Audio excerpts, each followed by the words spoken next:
Hit record. And there we go. Let me start screen sharing so that your cameras will start appearing on my screen.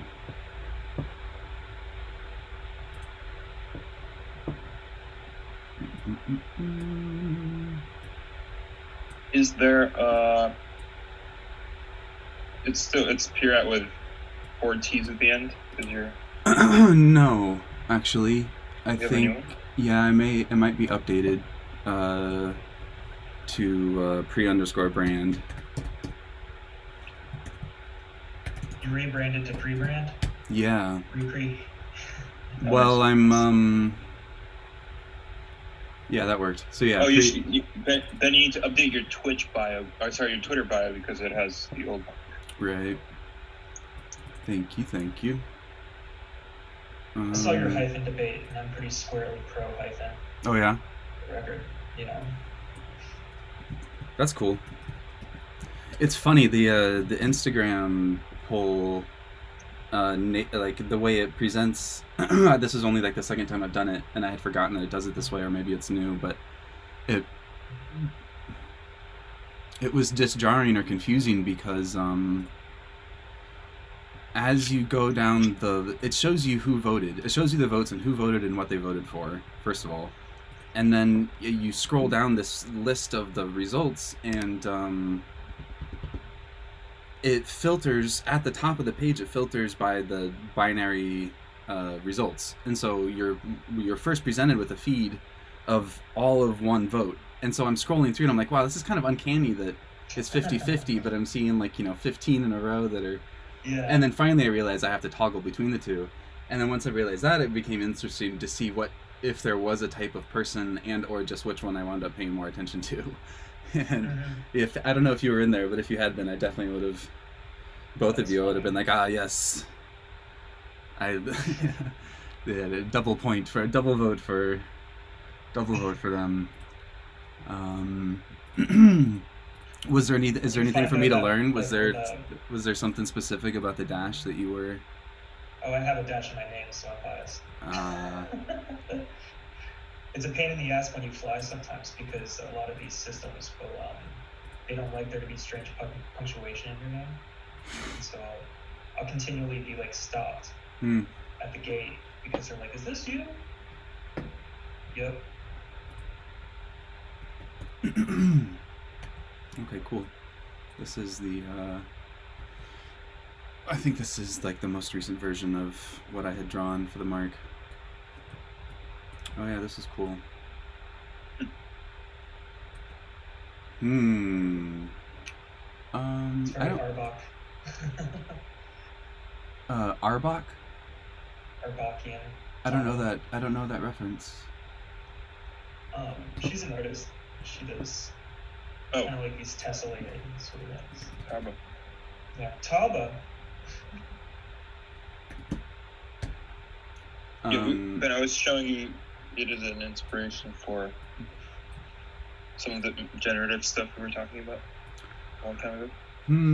I believe you, and yet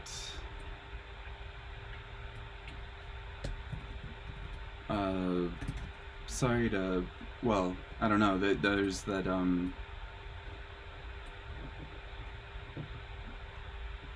there was just a nice screen there,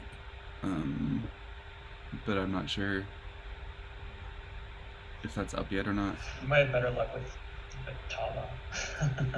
Well, no, I meant to yeah, sorry, I was seeing what I would get for Ian. Yeah, there we go. Oh.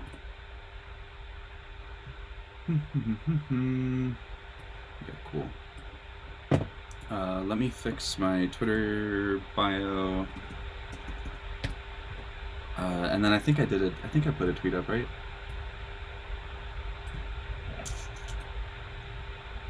Then you tweeted a link to your old Twitch. No, I think it'll be. Oh, yeah, it is old. So that's weird. It's for record, and someone also commented. That's interesting. It was automated But I realize now it was automated through software that I think doesn't actually know.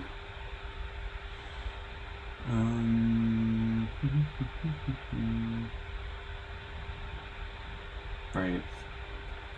Might be. Dennis, do you own any Auerbach? I've learned to ask if someone. I've met a few. I've started to meet a few actual collectors at this point, and I always get interested to hear if maybe. Like I don't know.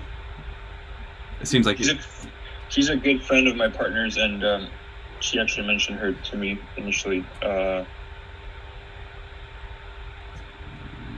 Yeah, I don't think we have any of her work. Maybe I'm wrong, but it's super cool. I'm a big fan. That would be cool. We were thinking early on. The sigils that Urbit has, kind of a generative avatar for users. Those are really cool, and we brainstormed a bit about it. If Mirror had generative avatars, what they would look like. Oh. Yeah. Her work has a kind of generative within the confines of a gradient type thing. Yeah, kind of like a parametric. She has like a parametric kind of concept to some of those, which is pretty cool. Is this glass or is this a rendering?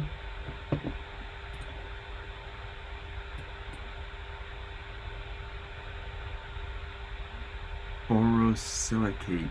I don't know what that is. Sounds material though. Sounds like glass. Like. Just looking at that kind of work stresses me out. Like the thing's fragile. Like. Yeah. Yeah,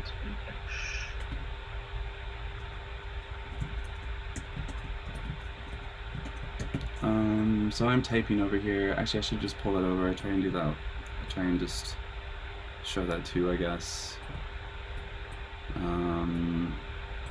Actually, it's weird when I'm broadcasting and or when I have one of these things going, I can't resize my windows, and so I'm constantly dragging things over. I want to have tried doing that. All right, freeze, because I'm about to take your screenshot. Wait, actually, let me get your work in the background. I realize I want to try and do that this time. All right, cool. 3, 2, 1. Cool.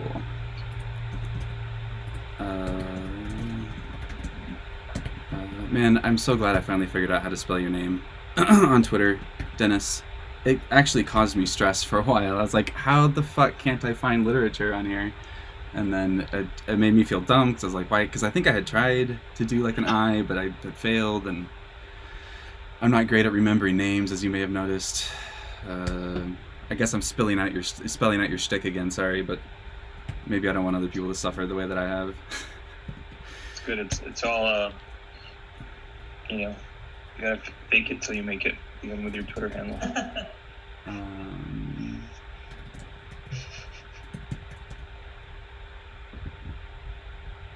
I don't say finalizing, that doesn't sound very fun. I'll just say that I'm with you guys. We're beginning the mirror identity. We're not finalizing anything. Alright, so I've got a tweet out now with the correct URL. Nice. Where... It's weird, it says, connecting to chat. I wonder if anything's... What's going on there? My connection might suck, I guess. I don't know. Move forward.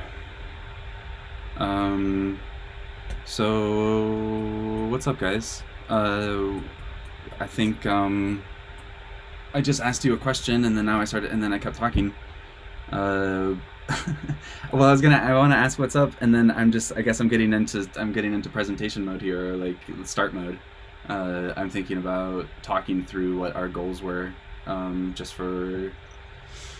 just kind of, I guess, generally the 1-2 structure that we kind of have in mind, where the 2 is fairly wide and open, and the 1 is potentially and hopefully entertaining, and I think we'll get to some new space there too. 1 being just like redraw your logo on the spot, see how it's made, maybe fix it up, And then as you guys are looking at it, or as we talk about the process, maybe we'll try some stuff.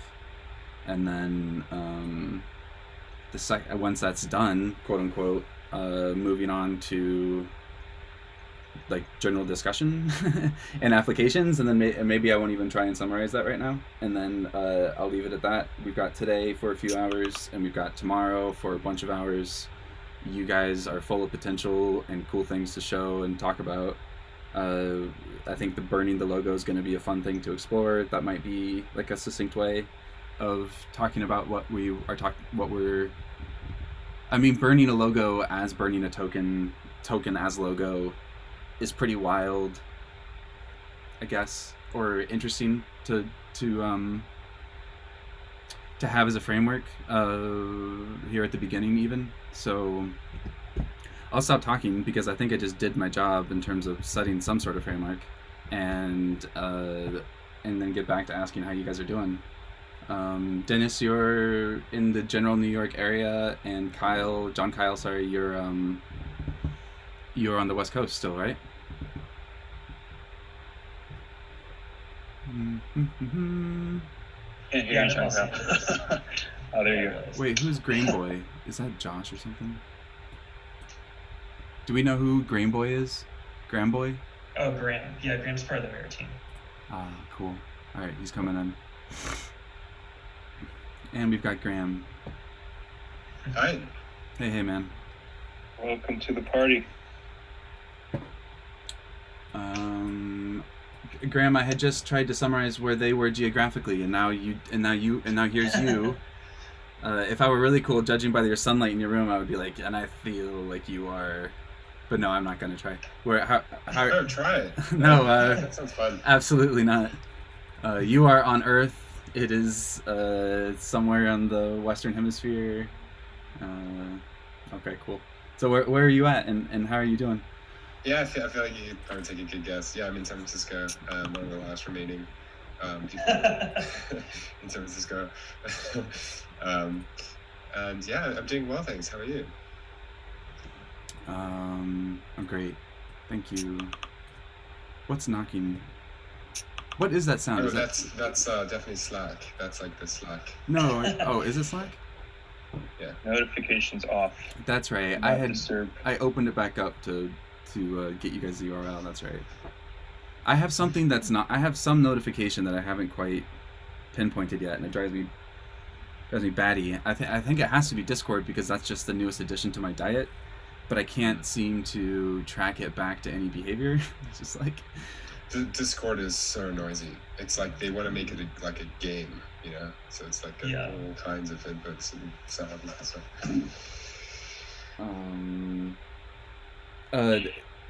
John Kyle, I think that you had started talking, and then your audio was cutting out, and then Graham joined.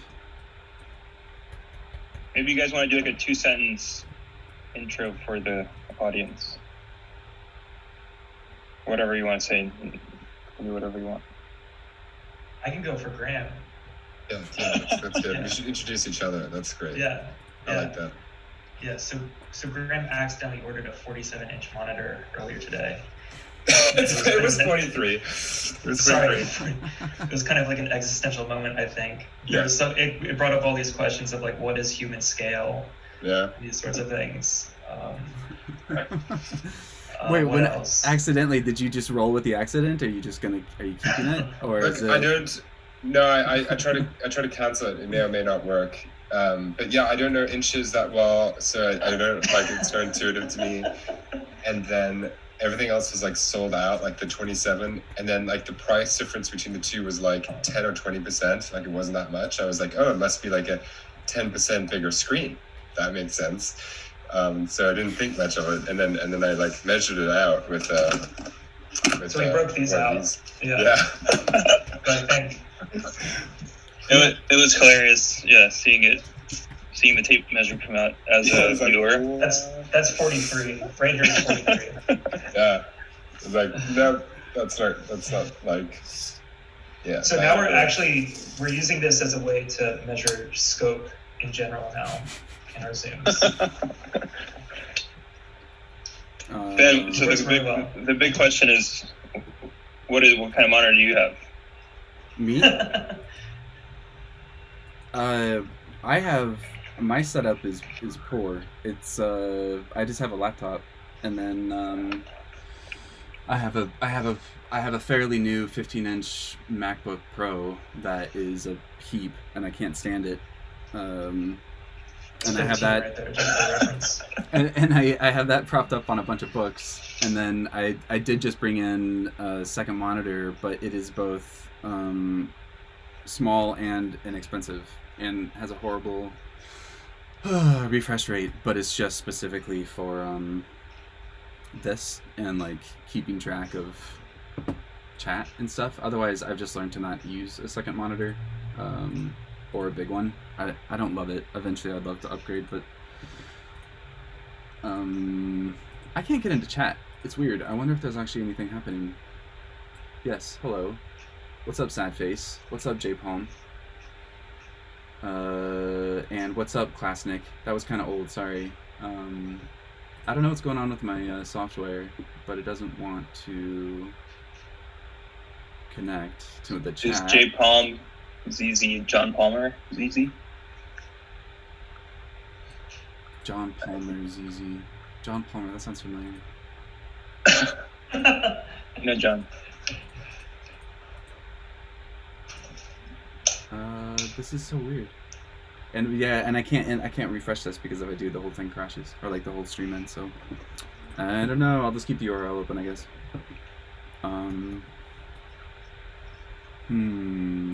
So I think it was Graham's turn to introduce John Kyle, maybe. Yeah. Wait, hold on though. So what does John? So let me get the. Is John Kyle the right way to refer to you? Okay, cool. John Kyle. Hyphen, pre-brand, hyphen. Yeah, okay, cool. I'm with it. Yeah, thank you. What does Graham do? Like, he orders big monitors. Yeah. Graham is one of these people who. Oh my gosh, where did we go with Graham? I met Graham several days ago, so it's always interesting when you're sort of diving into a project and you're building up that kind of like common language in what it is that you're working on together. But Graham mentioned that he was doing some pretty wild stuff with like auditing and things like this, and using some machine learning to do super heavy auditing stuff. And now he's just setting up a Postgres DB.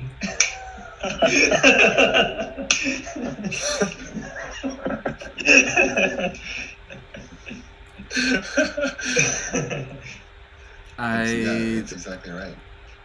Yeah, and I'm just parsing Markdown at this point, so.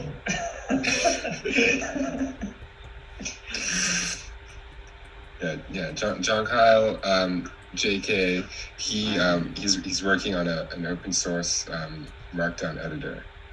Yeah, exactly. Yeah, I'm just really dissatisfied with like note-taking applications. And he likes live streaming, so he just stumbled into this. He's like, I'm going to live stream. Yeah. Using this editor. It's nice. Like we just happened to all be we like that's what we were doing, and then a company formed around us. It was like I wanted to do like Postgres models, and I wanted to make a note-taking application. And it was like, okay, I guess. And then we were like, maybe we should write about it first. And we were like, oh, yeah, we could build a platform for writing, so we could write about this process. Is anyone else like really excited the fact that Dennis has a mirror in his background? Yeah, that's good. That's so that's very cool. I mean, is that how that mirror? Is that how the name like came about? Was it like a conversation? I think I was working on another Markdown editor and researching Markdown editors, and it was literally Prosemirror came up as one of a popular library, and I was like, that seems too verbose. So what if? Yeah, prose is kind of academic. Drop the prose. Yeah. Mirror. This But if not appropriate, Ben, can you Google What was the Wikipedia entry? What's up? Oh, Mirror's site. And can you just read the little bit of the opening of it? Mirror space site. You want me to Google mirror space site Yeah. and then read the Wikipedia entry? Yeah, there you go. I thought this was a pretty cool, kind of old school concept Yeah, sure. that we're also referencing. Yeah, from people. How did you? Like when you were using like How did we slash just get here? dots or Did you get to mirror site from talking about the mirror in your background? I feel like we just jumped into. Well, Wait a minute. yeah, it was some kind of segue into why mirror, or that's how I interpreted Graham's prompt. Yeah. And remember, it's saying like download archives like info 2 cows. I remember that. And like if you were downloading like a Linux distribution, there were always like the mirror sites you can get it from. It was kind of like this early redundancy, resilience. Just you put it up in different places. It makes me think of that. It makes me think of the heyday of Daring Fireball. Like, I remember when he would always crash sites, and it was always at the bottom of his posts. It was, "Here's a mirror." Totally. That's funny. His site hasn't changed yet, I don't think. Interesting to note how it would be wild to see the analytics on how his interest. I've said this before, but how interest in his writing declined Speaking of over the. Markdown. Yeah, seriously. Still a great design. What's that? Is this still set in Trebuchet? I don't know. If Trebuchet is in the font stack for this. What's the? I feel like you have probably have a much faster way of doing this, and so I'm feeling. If you go to Computed, you'll see the stack for it. Scroll down to font family. Verdana. Oh shit! I was not. I was gonna say close I enough. was kind of joking. That's kind of cool. Yeah, I think Verdana's probably hot again, right? It's due. Does it come in waves? Can we set Mirror and Verdana Yeah. as like the first part of this exercise? Only if it's on Google Fonts. What was that? I have an ice-breaking question, but we don't have to do this. We can do this like one person goes per live stream. We don't have to do this all now. But I would ask maybe, so one person. In what way is the work that you're doing today still trying to fulfill like maybe like a work fantasy or some kind of like thing that you wanted to do when you were like a kid?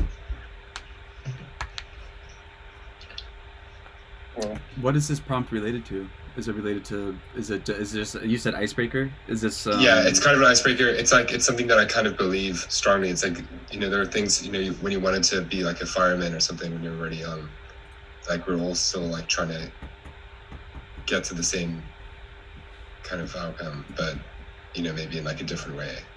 But it's sort of the same thing. You still want to like save people or something. Yeah. There's. I just realized there's 2 of me in the stream, so sorry about that, everyone. I've stopped. It's your mirror. I've stopped. Is that related to? Yeah. and it has been mirrored. Whenever I've turned, it's been a split thing, and one of them's been larger. That's actually probably been an interesting experiment if I'd been aware of it. We should all have double mirrors going of our faces or something as we speak. Your avatar. Early childhood early childhood aspirations as a mirror on yourself, or on like even as like a point of entry for thinking about the topic, and or even a functional prompt. And then just because I maybe need to hear it again, the question was, what did you want to be when you were a kid, and how does your current work relate to that? Yeah, like in what way are you still like fulfilling that fantasy somehow. Well, before we start, I'm down. I'll just state that I'm gonna start drawing the mark, and then this will just be. But it's Steve. This will be good. This will be we'll talk on top, and then that'll be great because now I won't have to necessarily be talking while I'm working, which it does take. It's sort of a different thing. Let me just make sure that I have. This is maybe the closest. Is this close enough to start from as a reference point, Dennis? Yeah. Yeah. Cool. Or John Kyle. I don't know who calls the shots on this stuff anymore. Graham. Yeah, I think that's. Okay. I think that's a good one to go with. All right, so yeah, I'm gonna start drawing this, and then I'll probably just start messing with the gradient mesh and see what kind of. I mean, I'm not that secure. I don't feel that great about this mark in terms of how it's been rendered. I feel like this is coming up against the abilities of my. This is coming up against the boundaries of my abilities of illustration. If I knew 3D and or if I were more of an illustrator, I think I could. I feel like I could do a better job on this. I suppose then, as I'm speaking through this, the way to solve for that would be to lean into the way that I can do it well, which is kind of what it is. But I don't know. You guys are happy with it though, which makes me just like, okay, I can do this because, and that's enough. Yeah. I don't have to overthink it necessarily. I'm just saying. I think if I had my druthers, it would I wouldn't necessarily even be the one doing it, and or I would be better than I am on this particular one. It's not like I always feel that way on my work. It's just this one, since it is 3D, I guess, or more rendered. I'm feeling inadequate. Speaking of segueing into childhood. I think it's good. It's funny. The one we have on Twitter is a little taller, and the one we have on the site is a little shorter. Right. And then I think it was funny, people were saying that people were like, I love the logo, but it kind of looks like a gravestone.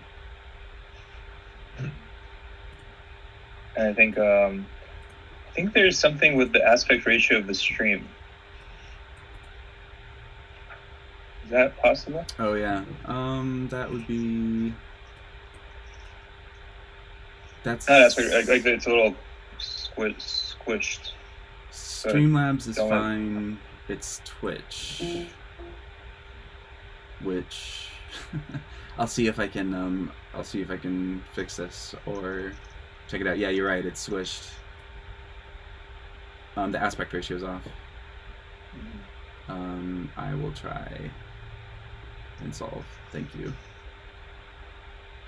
Should we just measure out real quick and come up? Can we make that 1.5 inches? 2 inches?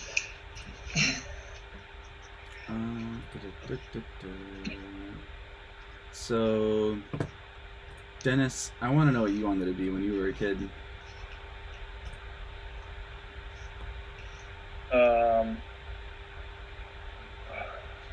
What a personal question. Blame Graham. I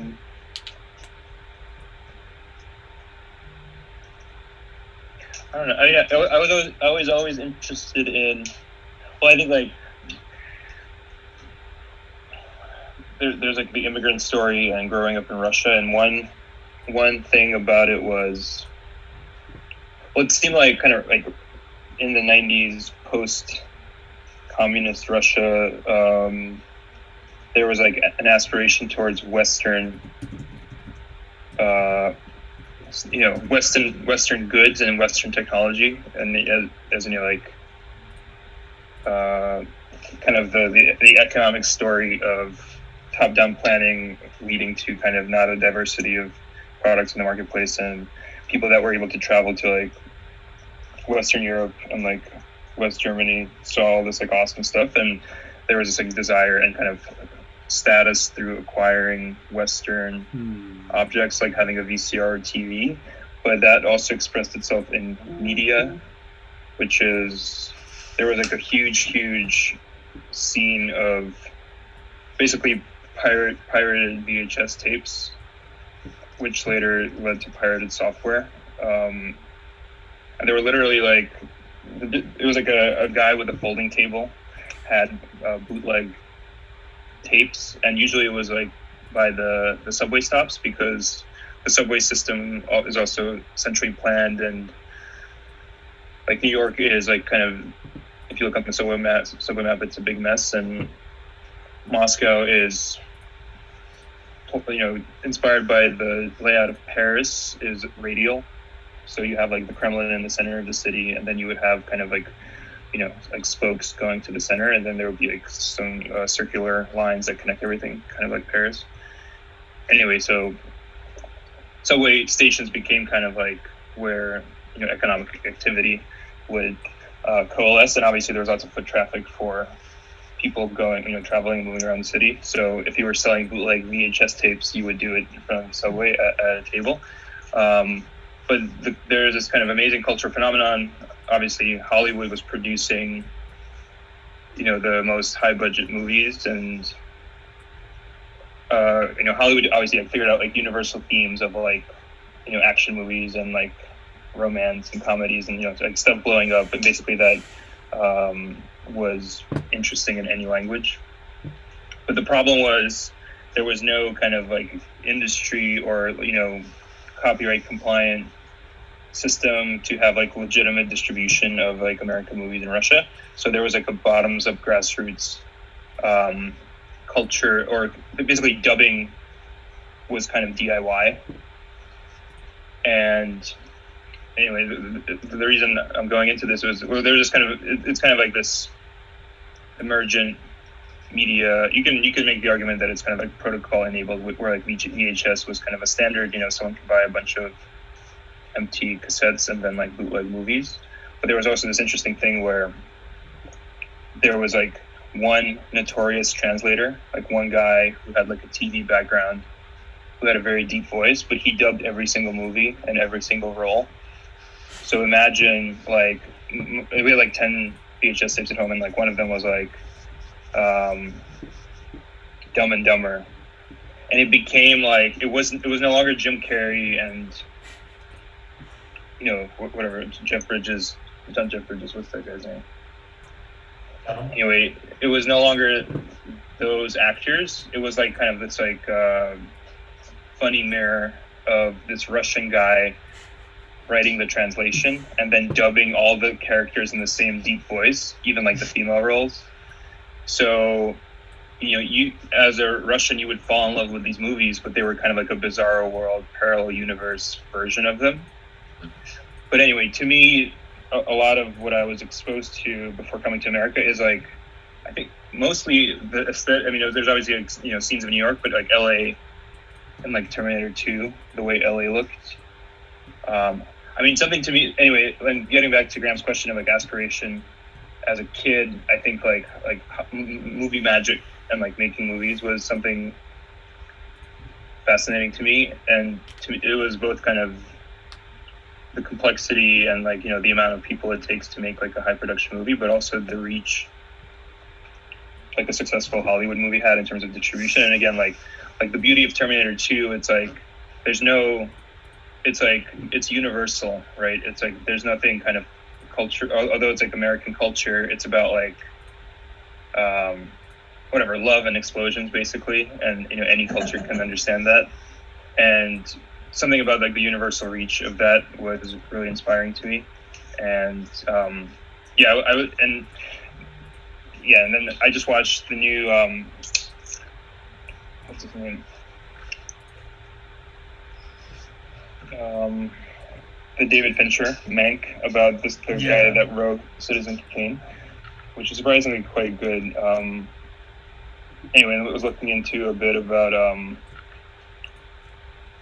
what's his name? Who directed Citizen Kane? Orson Welles. Yeah, also like Orson Welles' career, and like he was literally like 25 or 24 when he made Citizen Kane, and it was like whatever arguably the best movie of all time, which I've never seen. I'm glad to see.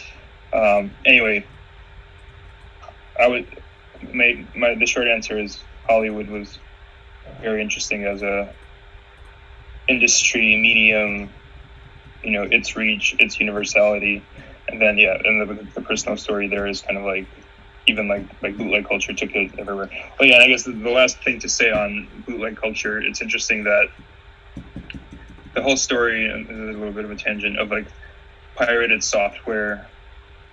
Well, there was like a Bill Gates quote that that Microsoft knew Russia was a big market and they knew it was all pirated Windows, but they said they would rather have people using pirated Windows instead of using a different OS. Mhm.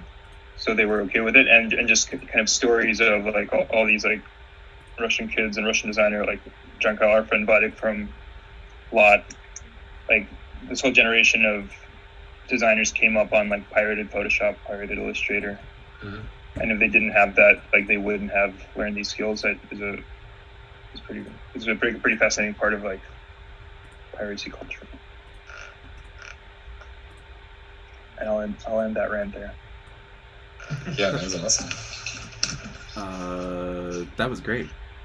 I'm sure I must have either heard like a broadcast or seen a documentary or something about this, because the imagery that I've got in my head is way too vivid. I feel like I saw something about one of these translators, or there was a story that involved them as that role. Maybe it was secondary to the plot or something, but yeah, it sounds very familiar, and that sounds amazing. Was like the baritone narrator that had done so many of these dubs, was it, I assumed that it was mysterious in the sense of he wasn't like a local celebrity. Like you couldn't know who he was because it was illegal activity. So it was, or was that part of it? Like, did people know who, or I think you had said maybe it was an actor, or maybe it was just like a given that they were, or like, were they ostracized by the government? Did they stay hidden until afterwards, and then now they're like still known for being this person? Like what happened to the voice? Let me see if I can find a clip.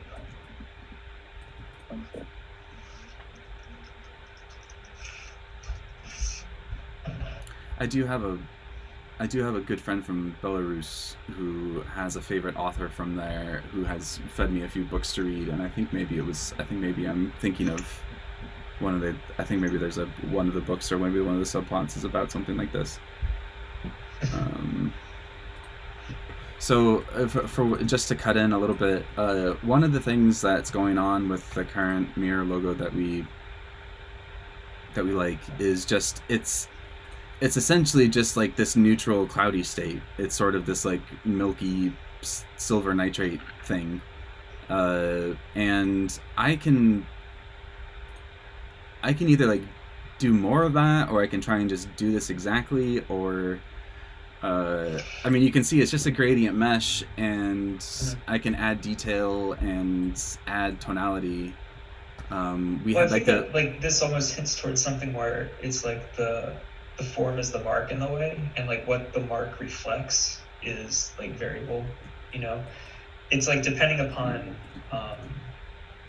where the mark is, like where it's displayed, it can almost take on different form, in the sense of like this is like the neutral, it's kind of like floating in the ether in a way, so it's kind of reflecting back just like this neutrality in a sense. Mm-hmm.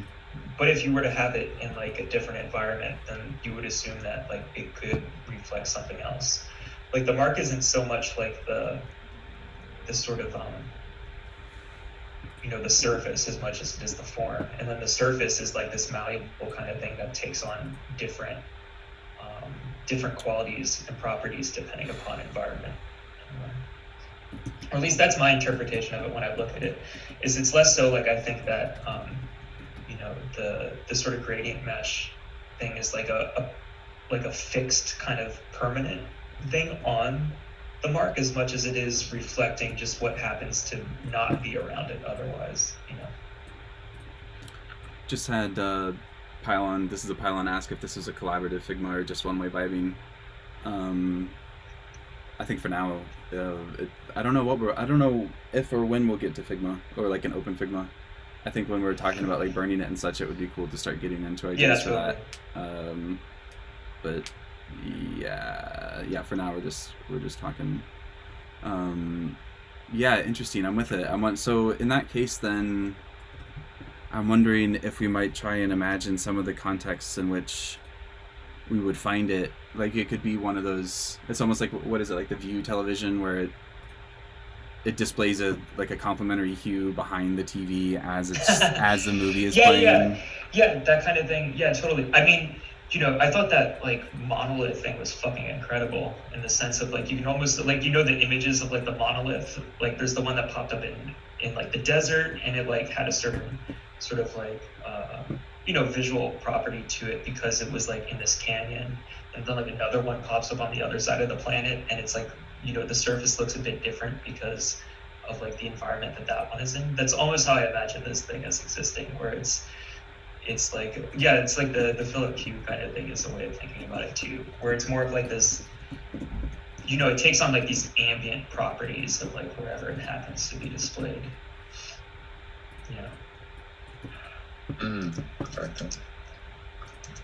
What would be an ideal? I mean, you could match it to a pinned tweet. I'm thinking like, what would be an ideal? Like right now, you've got the front page. But that's pretty monochromatic too. That's like that kind of page is just like reflecting these sorts of like cultural moments where like reflection has happened, right? So like Dennis is talking about like the history of Hollywood and like narrative and things like this, and so to find like instances where like like there's like the Tarkovsky kind of like kid reaching into like a reflective surface and things like that. Just playing around with some of those motifs. And I think also doing it in a way where like it's really just more playful than anything. Like these are things that we kind of appreciate. So to incorporate that into how we're thinking about it is just kind of fun as a process. But I'm going to send you, just to keep playing with that guy's dubbing. We can just play this if you could play this for a few seconds, it might be funny for people. I don't know if we'll hear your audio. Speaking of which, I had forgotten the tunes. Did you? I'm sorry. I sent you in the Zoom chat. Oh, thank you. Just it's the opening of Terminator 2, where there's like there's like text on the screen, and usually you read it, and you're gonna hear this guy's voice, and it's like you would expect like a generic, non-opinionated voice,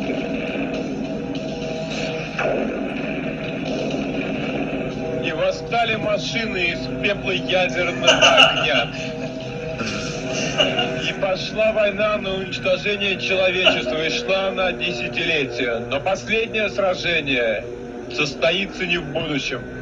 Оно состоится здесь, в наше время, сегодня ночью. I love how dry it is.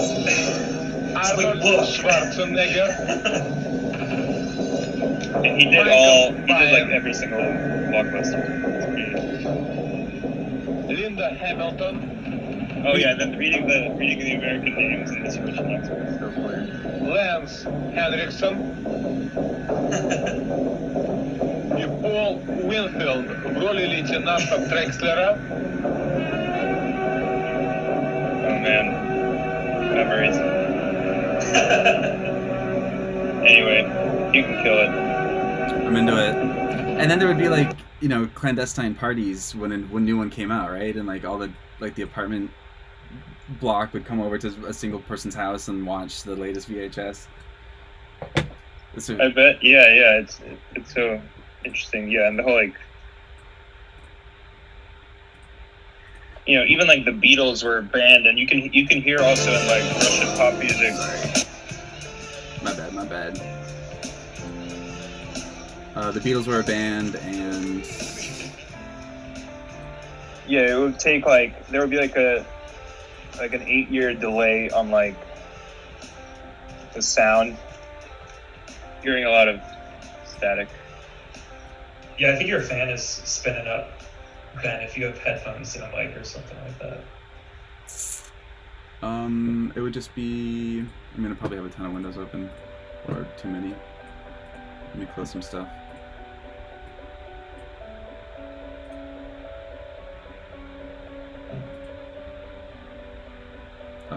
Do, do, do, do.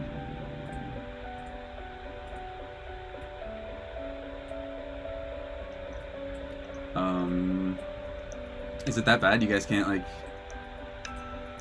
It's pretty wind tunnely. Huh.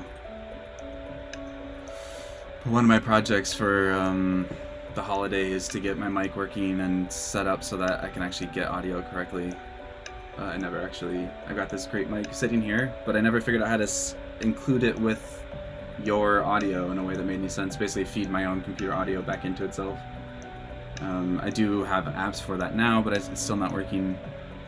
I don't know what else I can close. I mean, I can turn off music, I guess. Let's just do that now. Is it really this microphone picking up the fan? Yeah, I think it's the fan. If you're using like the mic that's on your machine, picking up fan noise. Yeah, I don't know. I can't really hear it. So I mean, I hear my fan, but I don't hear the static. So.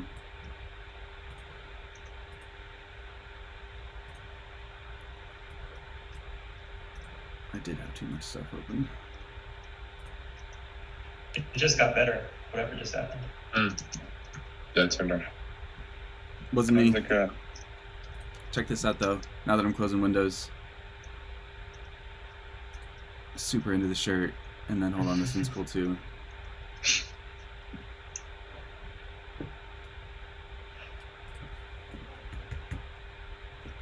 Get your energy from the sun. I am getting back. I think I'm going back into a graphic tee phase. 100%. I just have to admit it. I've been wearing. I wore black for a very long time, and then I finally got into just like solid chill colors. And I think now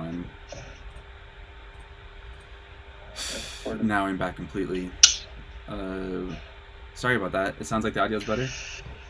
I think the mirror uniform is just like Mylar clothing, just pure Mylar, Mylar jumpsuit. There was a thing I wanted to try with the Mark, which is The softness of this, by the way. Like, I think that's one thing about the current one is like the sharp edges make it maybe even seem a little bit more like aggressive than it needs to. mm-hmm. Like the softer radius is kind of nice. Yeah. the I aspect think, ratio like, is still off, by the way. What's up? Sorry. The aspect ratio is still off. Not that you need to fix it. I can't fix it. I can't. I am too distracted to fix it, or it wasn't obvious. It seemed like I Sounds need good. to. Well, I was trying for a little while. No, I think it's okay with And the also, ratio. I think it it's- prevents reproduction of the mark that's like unauthorized, you know. Well, I think You too can just the screenshot it. the recording I think is fine for what it's worth, because like this is how it looks in Streamlabs. And it I think it's okay. This doesn't- is like us standing on stage and talking about tuning our guitars. Like, it doesn't matter. Well, yeah. Well, I feel bad. It is squished. Yeah, I just it's okay. I'm not sure what Okay. happened. I was probably This messing looks with like Streamlabs to screw something up. a pocket now, which I'm pretty into, like a taco shell. Well, one thing I had wanted to try was to do like a subtle infinite mirror vibe, which I think we could just you could get fairly easily with just a few repeat strokes, which is what I'm trying very quickly, as like a just a little touch. It would be nice, I guess. Maybe part of the thing we're talking about is solving for. It sounds like maybe one of the things we're talking about is solving for feeling less gravestone.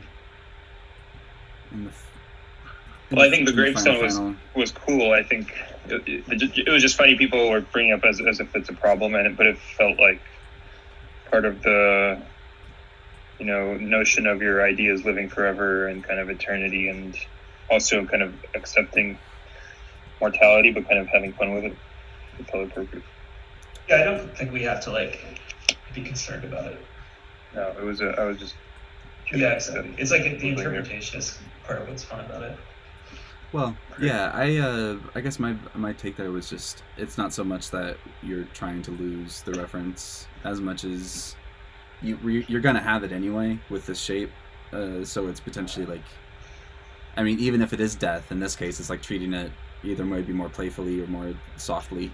This feels like this quick rendering here. It feels more game-like a bit. So it's just so like even if it is a gravestone, it's more approachable. Whereas like what John Kyle was saying about the hard edges and such. Yeah, it feels like making it feel like a little bit softer. And then this, if you look at this as like a rendering, right? We're basically like creating like a facsimile of like a mirrored surface through the gradient mesh. Which is just to say it's a low fidelity rendering of like what a metallic kind of reflective surface would look like. But that as being able to take on properties of what's surrounding it. And so like you could see that almost one way as being something where, if you have the mark presented within Twitter, like you wouldn't literally reflect the feedback, but I think that there is something interesting where it could kind of almost sort of, like a reflective surface will have like a sheen to it sometimes, things like this, depending upon the, what's that, if something's reflective, it's like a fawn or something like that, right? If you have, the Radiohead video for, like Tom York has like a helmet on, it's like reflecting like the light around him, it's like filling up with water. Like that kind of like reflection or like sort of degrees of like mirrored surface and things like that, you could almost see the paint upon context, like there's like a reflection on the mark that like reflects something to do with like the environment that it's within. Like that's even something within Mirror itself where you're like on someone's page and like they have like a certain choice in like design and things like this, like you could be like reflected in like the treatment that's applied to the mark as well in a way that's like really subtle and like not obvious. It's more of like an ambient treatment than it is like an overt sort of like look at this type of thing. Palin says mirrors weren't invented until 1835. Bullshit. And that before that, they had to use obsidian or black glass. Yeah. I said that doesn't sound right. Who's got easy access to obsidian? Well, if you want to talk about scarcity. Well, he didn't say everyone had one either. He's not like everyone had a mirror and also it was obsidian.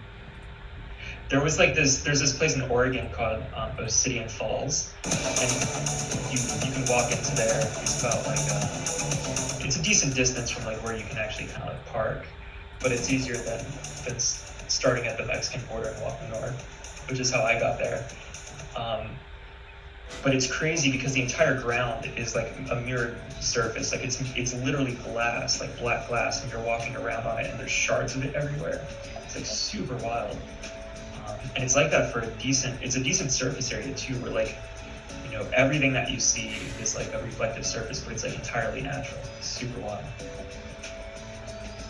Makes me think of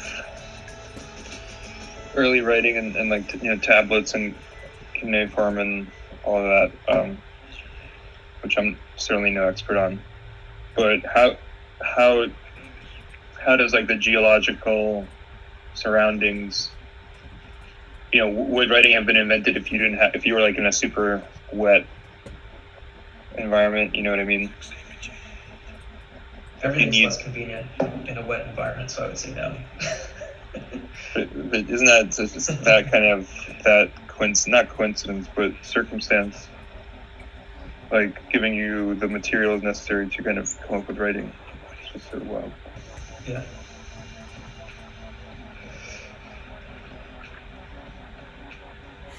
Don Kyle, what did you want to be when you were a kid?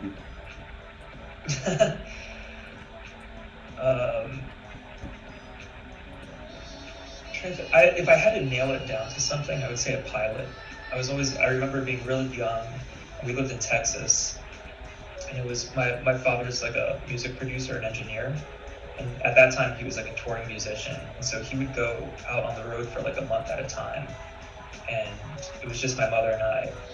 And the only thing that would get me to like calm down would be to drive to the Dallas Fort Worth airport and watch planes land and take off. And so I always, and as I got older, you know, like transportation, I was just like extremely interested in.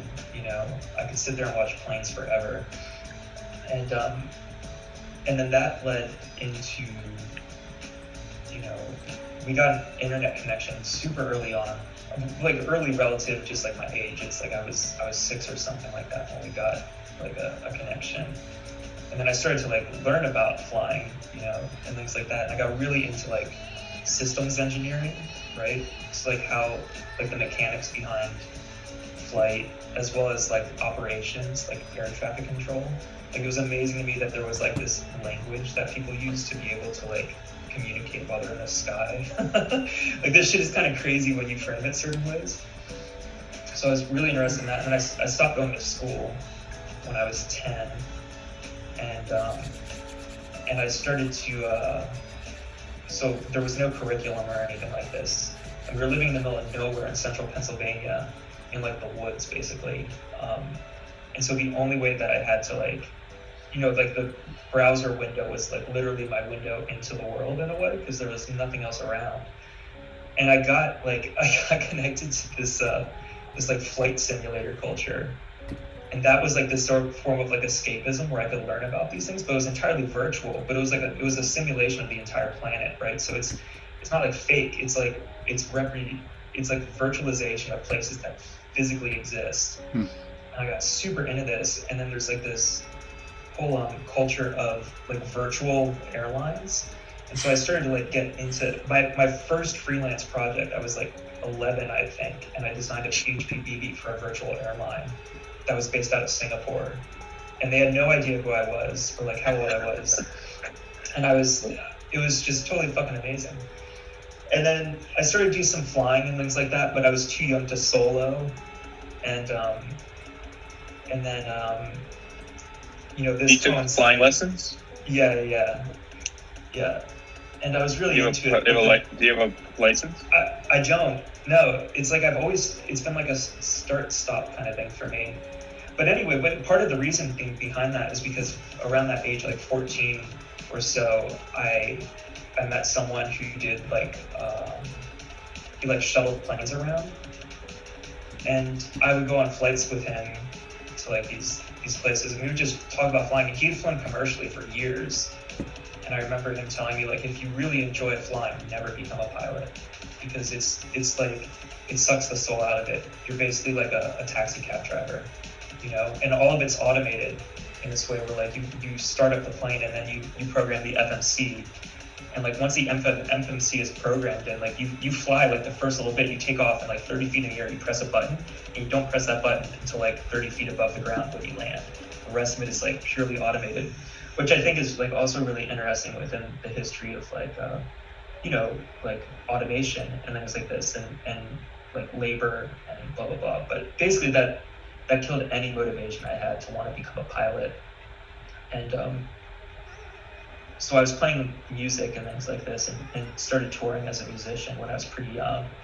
So I kind of wanted to be a musician, but then I realized that like living out of a tour bus for like 6 months on end is like a super hellish experience. I kind of like became less interested in that.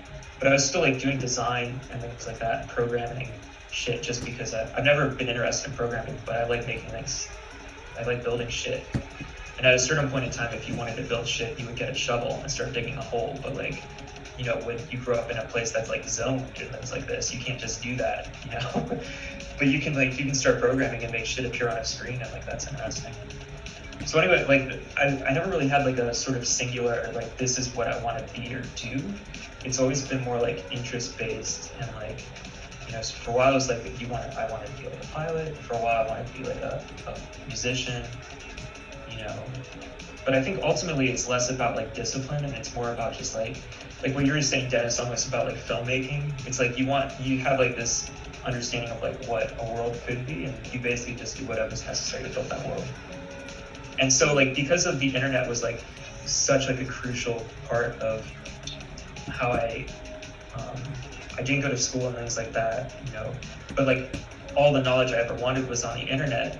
You know, as like the internet's kind of gone from being like a place where it's like knowledge sharing to like just an attention extraction machine. You know, like I want to see ways of that aren't like nostalgic or like, you know, romanticizing like the utility of what the internet is, but I want to see ways for people to be able to, like, it would be miserable if everybody was literally forced to live in a Walmart or something like that, right?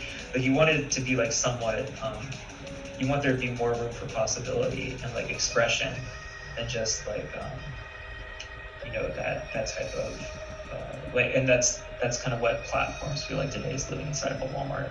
It's like everything is very prescribed and sort of homogenous. And so that's why I do the work that I do now, is because there's like, you know, the internet is this sort of thing where like the rest of the world has kind of experienced so much through like the internet in a way. And I don't even mean the internet as like a permanent thing. It's just like that just so happens to be like this sort of like consciousness interfacing layer right now. And so it seems pretty obvious that that's where the work should be happening and is happening. And that's why stuff like Mirror, where it's, you know, it's addressing like questions of data ownership. It's addressing other things like, you know, people have to get paid. If you can't live outside of financial systems, that's just how it is. But to try to build like better ways for this stuff to exist seems particularly crucial, I think. So that's why I'm out with it. I love that. Yep. Well, I have a ton of things from that. Well, first, yeah, I was talking with my partner. She was just texting me and saying, because she's listening, and she said, basically a few months ago, my friend's girlfriend texted me saying she wants to get him a flying lesson for his birthday. Nice. Yeah, 100%. And asking me if I would go with him. And she said she's like too scared. And I was like, that sounds amazing. I've been dreaming of flying. And basically he got into a fight with my partner that it's too dangerous and I shouldn't do it because we have a little kid. So a question to you is, how dangerous is it to fly a small plane? I want to fly. Or tank? Yeah. You know, it's like, what's interesting about flying is that like the only cause of, really like the only statistical probability that there is for there to be an accident is like 100% human like derived. You know, it's like planes want to fly. Like it's actually pretty incredible that we can have these like these mechanisms and these forms that like their natural thing is to like do this like to, you know, do something specifically. But yeah, go for it. It's fun. It's unlike anything else because it's just like yeah, I don't know. There's something about like introducing like Z, which is like just totally insane for like considering that you're born with legs. Like it's just like totally, it's nuts. It's bizarre. Did you read the Wright Brothers book by McCullough? No, I didn't. Is it pretty good? I'm not like, I haven't read many of his books. People have said one out of his books it's not the best, but it was a quite fascinating story of like, I mean, a couple of it's this like super religious Christian family, two brothers that had a bicycle shop, like a very supportive father and sister, kind of, you know, very good family that like loved each other and supported each other. Just this whole journey of like kind of hard work and perseverance and like faith and drive. Yeah, it's crazy. Yeah, that's wild. And like the whole thing is all these near death experiences, like literally like you came up with flight and like, you know, like all these like near death accidents. Yeah, but the whole history of it, like with Da Vinci and like these sort of gliders and like what it, you know, trying to emulate like what people saw in nature with like wings flapping. Right. You know, like the whole history is just like absolutely insane. One of my favorite books about flight is about the lead engineer behind the 747 program at Boeing. Oh, wow. He kind of grew up in Everett and then had this, you know, the program was basically kind of like, it was very like uninteresting to a lot of the people at Boeing because they were working on like a successor to the Concorde, basically like supersonic flight is what people were interested in. But then the 747 obviously is what opened up like transatlantic travel to like the masses and really changed like what everything looked like within this sort of like global kind of door opening. But it's just a really great book because it's basically him as just like this kid who grew up near, like in Seattle, watching this kind of around him and really loved it, but then also having to get into like managing a team of tens of thousands of people, to try to create this like, this object basically. It's really wild. And doing it before like, this was all like drafted by hand on paper and everything.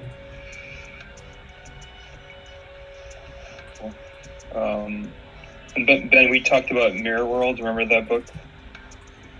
Mirror World, the book. No, which one was that? The author's name is David how do you pronounce it? Gilernter. And it's basically about, it's kind of like an IoT vision of the world that once we had like fast enough computers, ubiquitous internet, and sensors everywhere, that we would be able to create simulations of like the real world through data we like accumulate through sensors. So anyway, it's the relevance is this title of Mirror Worlds, but it's very kind of flight simulator-ish. Mm-hmm. John Kyle left the room. But I think flight simulators are interesting because it's it's funny. I think Sci-fi these are books, different. man. Mirror Worlds, plural. But when we were riffing in the beginning, we had him as one of our references. But anyway, it made me think of flight simulators and like this kind of obsession. Dennis, I was hoping you were referencing some awesome sci-fi fantasy series. I was like, yes, dude. No, that's cool.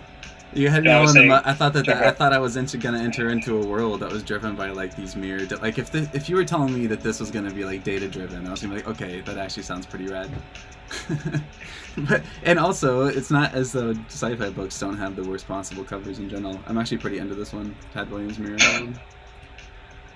This reminds me of Snow Crash. This book, and the author was crazily. It's too bad. One of the recipients of the Unabomber's mail bombs, and like had his I think like arm amputated, but survived. Like it's totally insane. But it made me, the book kind of reminded me of flight simulators, and this kind of like desire for kind of like hyper realistic approximation of the real world, but like obviously it could never be that. And it's just like a very interesting, like, is the internet a real space? Yeah. Is it more real than the real world? Like, is the real world a subset of like, is it one game in all of this? I like what you're doing right now, Ben, with just some of this, like, just playing around with how this thing can sort of ambiently reflect what's around it. Yeah, I was trying to just start thinking about if there were an image to the bottom right of this, having it reflect off the bottom of the mirror. Yeah, I'm super into it. Ambiently. I'm not doing a particularly great job here, but like within the design, and like range of like things that people will be able to adjust and like customize will be like an accent color, right? Which is what even on like the sort of teaser page right now, there's this ambiguous like swatch that you can just kind of cycle through colors on. Yeah, how would we do that? How would that be built? Would that be just tons of code, dude? Tons. Well, is this like an overlay, like an SVG? I'm just trying to. Can I think of this in a way where like color is shining through backwards and maybe like the mask is actually white or something? Yeah, I think. I think I don't have to think about that yet. Stuff with layering, and one of the ways that we could probably do that more like in terms of implementation is just to have like a few simple like SVG gradients that are stacked on top of each other, and then we can insert like an accent color in between those layers and kind of build up shading through it. Are you gonna do that live for us, or can we watch you? Yeah, right now. Yeah, let me yeah. Boot up the code machine. Yeah, let's just measure out how much scope that's going to be exactly. Word. Also, right now, like during the winter, you know, I have my desk in the room in a certain place, and the sun comes through like this little area between like the rest of the house and like the sort of the windows that we have facing this area, and it reflects off of my desk, and it's this crazy like underlighting right now. I don't know if you see it on my face. Yeah. But it's super fun. Diabolical. Yeah. Yeah, speaking of 80s movies. My, maybe to tie a few threads, my grandpa was a pilot. He had like a little Cessna. I don't think he was in a pilot in the war. He was on a aircraft carrier, but I think he was pretty young. Anyway, no, he wasn't a pilot, but when he came back, he got his pilot's license, and I think he did some like crop farming, crop dusting type work. But generally, I think it was mostly just for fun. I think he likes to get like pond jumping from city to city. Anyway, I have a lot of my earliest memories. Not a lot of my earliest memories. I don't know why I frame it that way, but I do have early memories of him taking us up. And that's awesome. It was terrifying. Because of course he was doing barrel rolls and stuff, or like, you know, just tipping it a bit, and you're like looking straight down at the ground. It was like, oh my, no, it was great. He was the best. He was mostly largely a farmer. Yeah, I guess that's funny. His wife, my grandma, was. I'm just thinking, like, what did I want to be when I was little? I've had the most time to think about this, maybe. Graham, I don't know if you've answered yet, but I don't necessarily. It's like way too personal. No, like I didn't necessarily have a great answer either. Like I've kind of thought about this before, where it's like, I mean, to some degree, my memory kind of sucks. My childhood was kind of weird. I think I do have something like blocked memories potentially. I just don't necessarily. I'm not especially in touch with parts of what I went through at that time necessarily. But I'll say, I guess, two things that have come to mind since then. One is that I definitely wanted to be an inventor.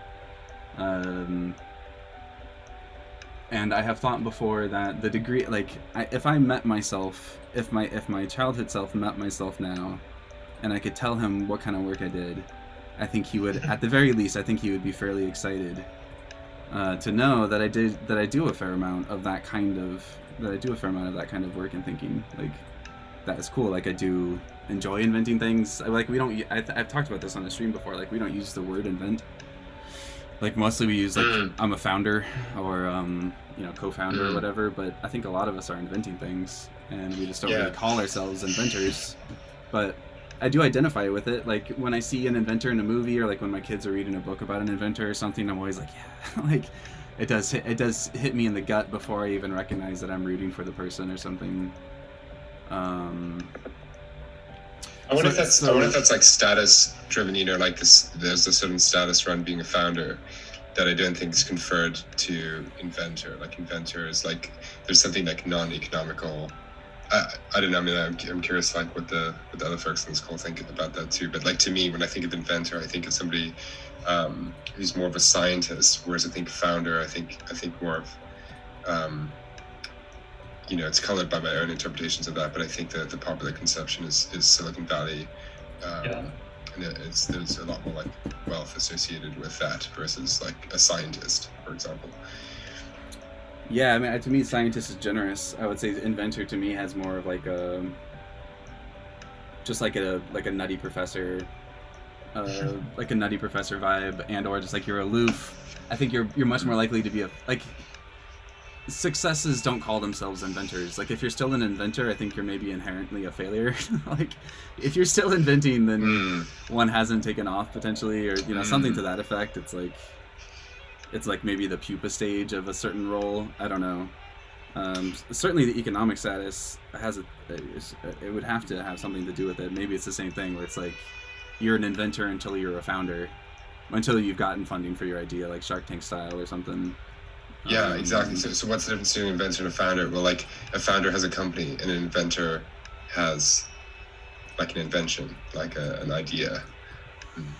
Yeah, and I think, to some degree that keys into why I still think about invention or inventors with a warm heart, because maybe within my own case too, it's like you do things because you are driven to do them, or you just want to see them exist, and you can certainly work backwards from wanting the company or the symptoms of having a company and become a founder. But I don't know why someone would be an inventor unless they were just sort of like had to be. So I kind of like that part of it.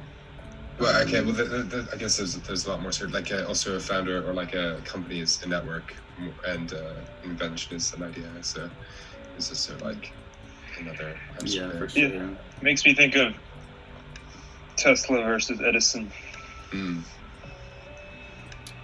And then like Tesla being, decades or whatever, 50 years after he's dead, he's recognized as the kind of genius, had all the right ideas, literally thought of and predicted all the applications of electricity, but was kind of in his life eccentric, always broke, right?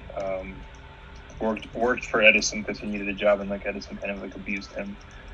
I think went mad and kind of died, and lonely, poor, and lost his mind. But without a doubt, kind of a prophet, right? And had the right ideas.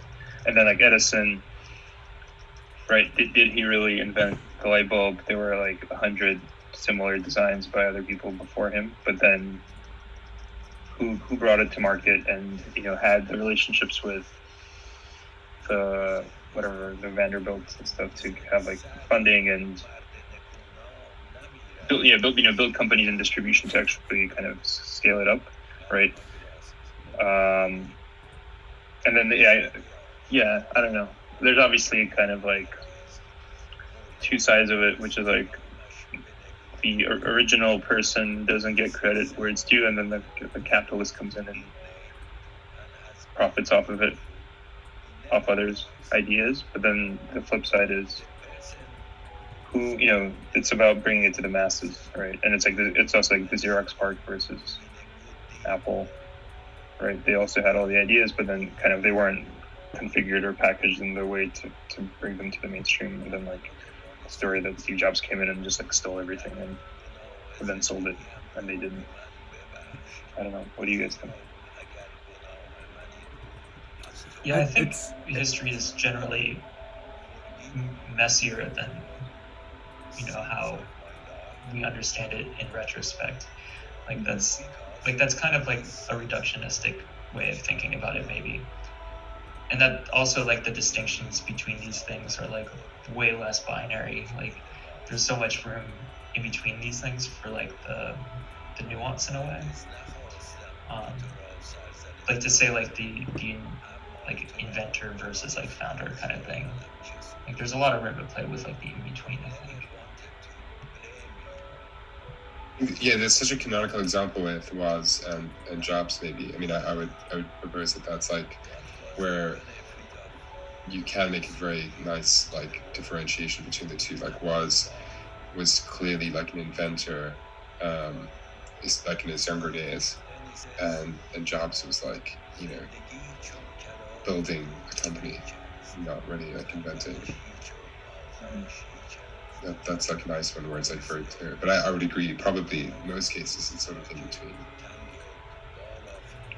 Yeah, that example is super interesting, and I think it's I think the one-liner about the personal computer was something Jobs, who was not an engineer or technical as nowhere near Woz's technicality, but that the one-liner he beat into the heads of the team. You know what I mean? Personal computer. Everyone, it made all these genius technical people steer towards a vision they wouldn't have steered towards otherwise. That if there wasn't this like personality in the room to kind of direct their genius and creativity into a certain direction. You know what I mean? I wonder if there's like a sort of gene versus meme distinction that you could make, where like Woz was like creating the genes and Jobs was creating the memes, and you kind of need both to have like a functioning person or company. Yeah. Interesting. Like hardware And then, funny, speaking of Woz, there was just on Hacker News the other day was like it would basically look like a crypto scam. Oh yeah, I saw that. They That's rough. paid Woz to be the spokesman for it, and they literally named their token like ZWoz or something like that, which is so disappointing that like his people wouldn't bet that. I mean, hopefully it was a ton of money.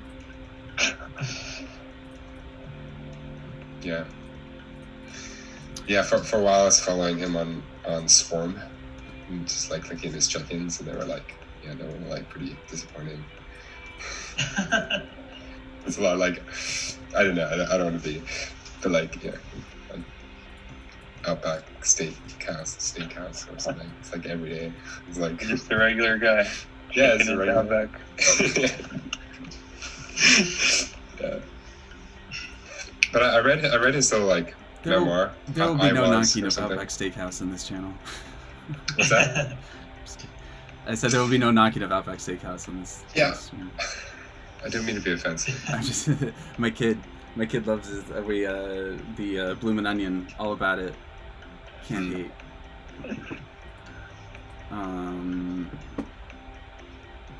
Why isn't this letting me do an outside stroke? That's weird. Oh, that's cool. So the first answer was Inventor, which I'm still pretty into, and I feel relatively good about that in the sense of I've held on to it. Like I think when I was a kid I wanted to be one, and then through teenage years and then through college it became like design, and then I had a great business partner that was very ambitious, and it became more about invention again. And then it's weird how your dreams can be, or like your motivations can be co-opted by the patterns around you. Mm-hmm. I think in my own case I've stayed relatively true to having to launch things repeatedly, but knowing that I was interested in like just even the habit or the act of doing that, as opposed to any single given project, took in and of itself took a while to identify as a behavior, let alone having that as a theme of my life. But anyway, the second, it's funny, like you guys are so ready to draw a thread between the, like, it's like we're discussing a childhood topic in like corporate terms. It's kind of makes me a little bit bummed out. It's like, oh, well, this is what you would call that pattern nowadays. It's like, oh no. Well, the thing is, the other thing that I realized about when I was a kid is I remember being really frustrated as a kid, because nothing I wanted to be seemed to be part of this reality. Like, I remember being like, I guess I remember two things. I remember like comic books, and I remember like God in the sense of I was also raised very religiously, and I remember praying for like superpowers or like or just shit that didn't necessarily, I don't remember necessarily what it was, but I remember trying to like walk through walls, like I remember not really enjoying the things that seemed to be around me, like I remember not understanding why there weren't like real mutants in the world, or how could I find them, or where are like the great like conspiracies that I see hinted at in these things, like. And it was just kind of a series of disappointments and disenchantments, I guess, that I suppose I never necessarily let go of, but I don't know. I just don't remember necessarily wanting to be anything practical, I suppose, for a while. And then I think I got pretty lucky with design, where I was either going to go into psychology or design when I graduated high school. I had limited to those two, and then I just got kind of lucky and went with design. And I had already been doing web stuff at that point, like exploring it, but I didn't really know what design was, even though I knew how to like build a website and fuck around and such. But yeah, those are my answers: Inventor and Mutant.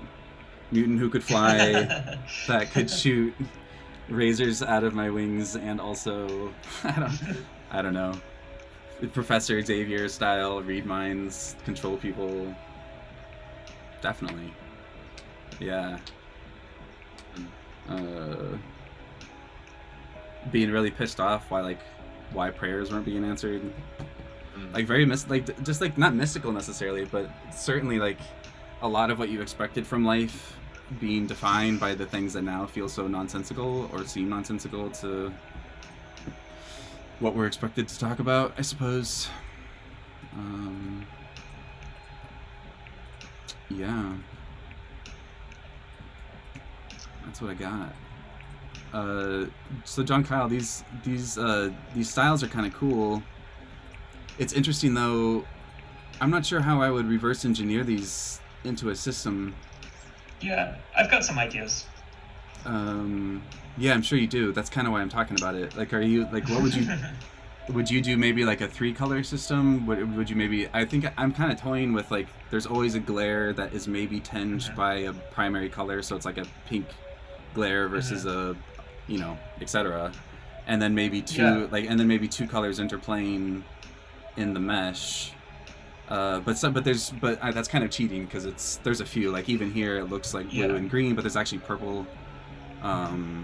I thought it could even be, did I lose that? I was starting to do where like red and blue met, having a little bit of like a purple outline. Actually that happens here. So this glare has a little bit of pink in it, and where it meets the aquamarine, whatever, it is a little bit purple. I thought that might look nice, and it kind of does. So anyway, do you have any thoughts on parameters, or should I just keep fucking around a little bit with?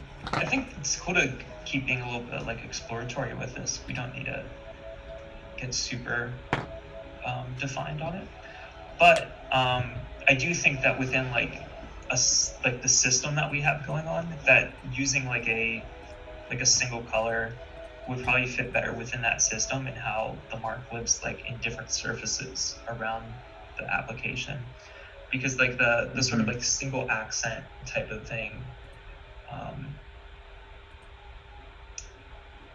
it's like focused and easy to sort of interact with in a way. But maybe, you know, like another part of this conversation was this token burning process, and maybe that's where like multiple sort of shades interacting becomes more interesting. Is like this process of like receiving like a, you know, you receive something which then you use to set up your publication on Mirror, and like some way of being able to indicate that process and like where within that process you are, you know. Like I think we don't really have to consider too much like duration within that process, but more so just like this sort of like you receive this thing, there's like a process, something happens, and then like you can begin publishing. And to me, there's like a lot of room for, you know, playing around with things like this in that type of context. We went back into the wind tunnel. I think it's something about when you start playing music, Zoom's noise cancellation recognizes it as music, and so it tries to let it through, but then you also hear all the ambient sounds of the fan. It's weird though, my fan's not going. Yeah, but your mic is like right next to your fans, you know, like on your actual physical machine. And there's like noise cancellation that it tries to do, but I think the music messes with that cancellation. I think that's a great hypothesis, John Carl. Thanks. I appreciate that. Yeah. I would buy that. Yeah. I'm all in. I'm all in on that hypothesis.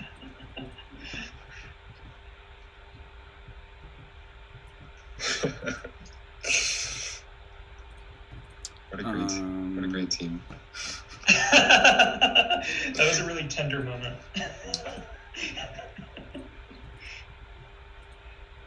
Amazing powers of observation and analysis. Yeah. Are you up? Did you really give us the question and then you said it was too personal for you to answer? No, I'll make it quick. So my hypothesis here is, and I wonder if you guys like find it valid, given that you've thought about this now a little bit.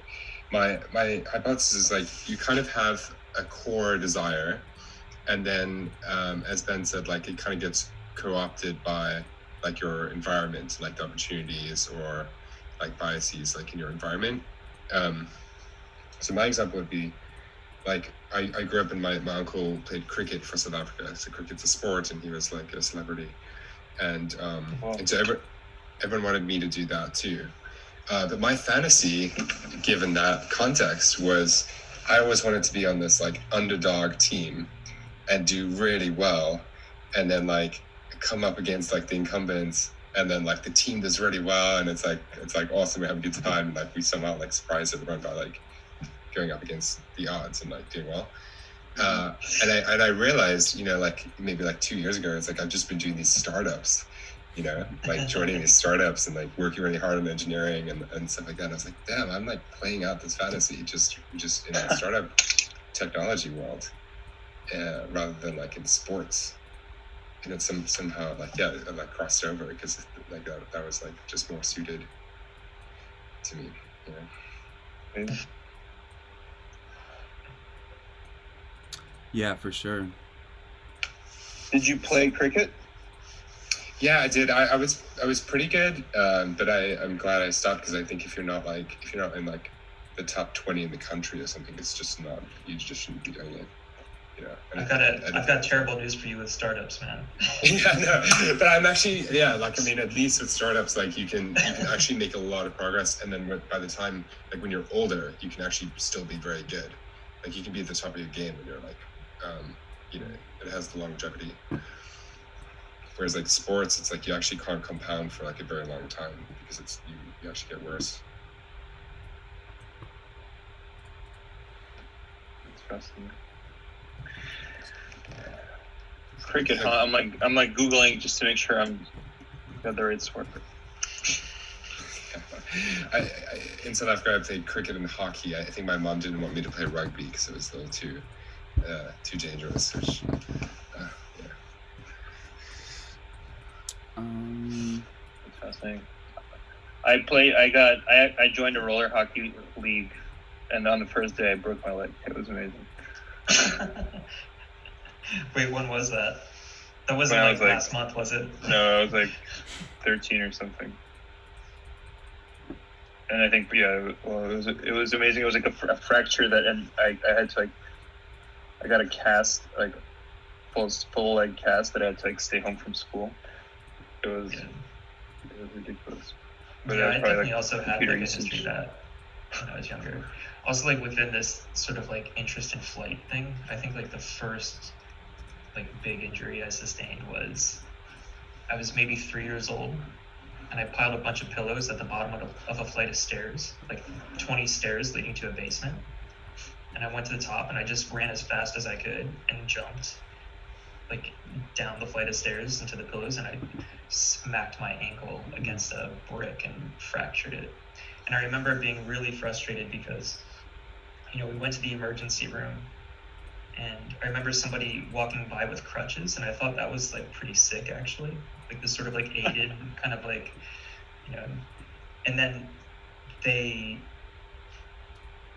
evaluated me, and then they put a cast on my leg, and then they said I was too small to use crutches, and I was pissed because I basically had to drag myself around the floor for like 2 months, you know, while the thing healed up.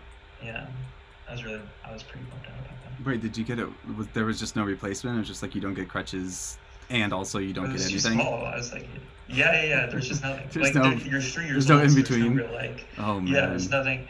Yeah, this is also like the early '90s, right? So technology back then was terrible, but I'm sure it's better now. Yikes. Props on the jump though.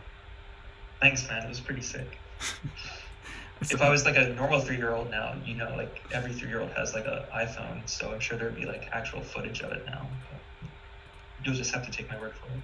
My one of my kids did this did an amazing jump off a swing set the other day. I was so proud. I was like, that was respect. They like, it was like it looked like they were in slow motion. It was that kind of thing. Like their legs were like kicking out bicycle style. They're like, yeah. It was great. That's good. Big high five. Way to almost get killed. Well, they had like they almost got to the 2x4 that separates the. Yeah. You're the gap. I'm proud of you, son. Way to. I'm thinking about. I almost said Burn Notice, which is a show I promise I've never seen, but I've seen posters. I had to make it look like it's burning a little bit. I wonder how you would render that. That's beyond me completely. I think the rendering can be. It doesn't need to be super. It doesn't need to be very one-to-one. You know, I think that like we were even talking about, you know, when like a mirror fogs up, and like that type of like that type of like blurring. Like that's like another interesting way of like just sort of the smudge blur process. Yeah. Nice reflected angel cross thing. I like the reflection. Like I like the renderings where it feels like there's like it feels more dimensional, you know, and less flat. You're talking about how this one doesn't have any edges? I mean, the edges are sick too. It's not so much like the lack of one, but I'm kind of into how this thing like suggests it almost being more like sculptural in a way, and less just like pure surface. Well, yeah, no, I'm not trying to place judgment as much as I'm trying to figure out what you're telling me. Just the way they had said it, I couldn't tell if you were saying you like, because it sounded like you said more dimensional, which I associated with like a bezel. The edge, yeah. But you might be saying more like depth within the canvas, like it looks like it's like a three-dimensional. It's like a lathe, I guess. Maybe both. Like it's also it's not even something that's like. It's more just like the properties of it being more dimensional. It doesn't even. It's not even so much like how it's done here specifically. It's just I like the idea of it being like a little bit dimensional. Well, like ideally, it seems like you would get both, where maybe you would be you would have a. I mean, we talked about this early on, and I'm not sure if it's worth trying again, but doing something like a It always seemed cool to me to have the like mirror being like the framework, like the edge of the shape, and having that be like a really strong metal, almost like a computer, and then what's within that space being highly subjective or foggy or specific to whatever that person chooses. So almost like arch mirror shape as doorway that you step through into someone else's space. But turning the outline into a physical shape wasn't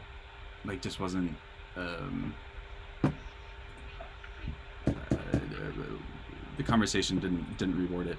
And so that's fair. That's totally fair enough. But it puts me back into mind here. Like I feel like that would be fun because what would be cool in these cases, like all of these, I mean, these look nice, you know, like these are cool. But it's just sort of like I'm illustrating stuff and it looks cool, like it's whatever.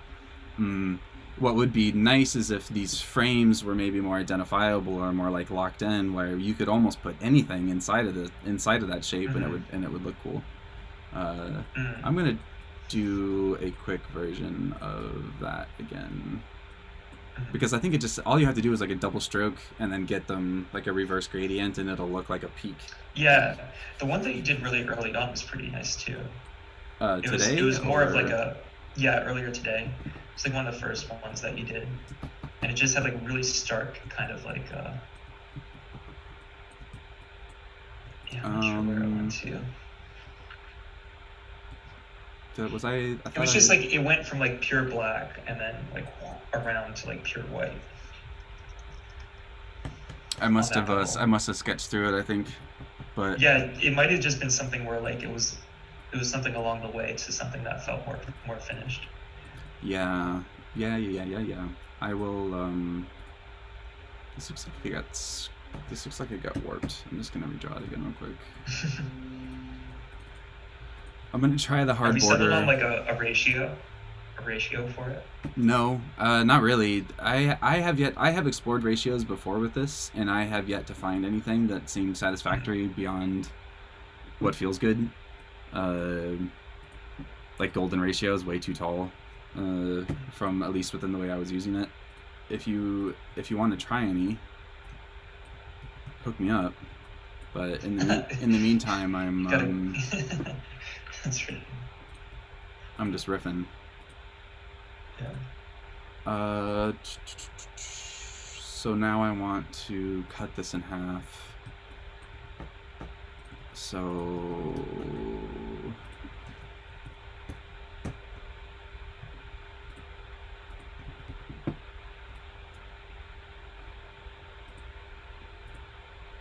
wait, these are both strokes. I can't do that yet. Dope.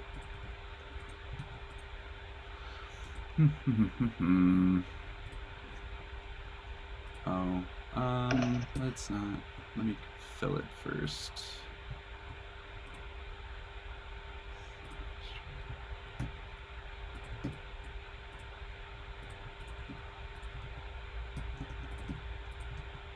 I miss music.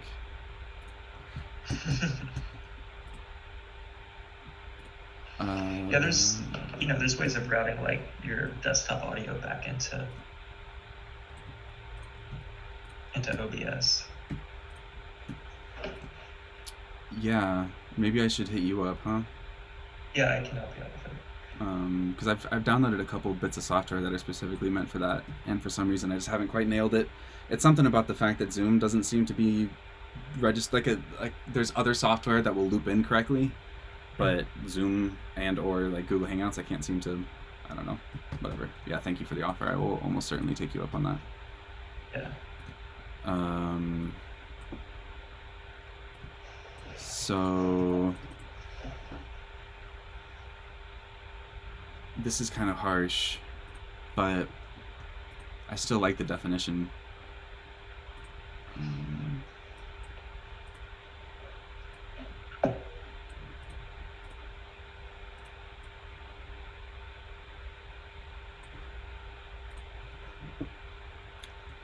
I assume that the fan thing issue took care of itself, or I'm hoping. Yeah, it's good now. Yeah, it's just when there's music playing out of your speakers and you're also talking into that mic. I just don't think it's happened yet, so I'm hoping.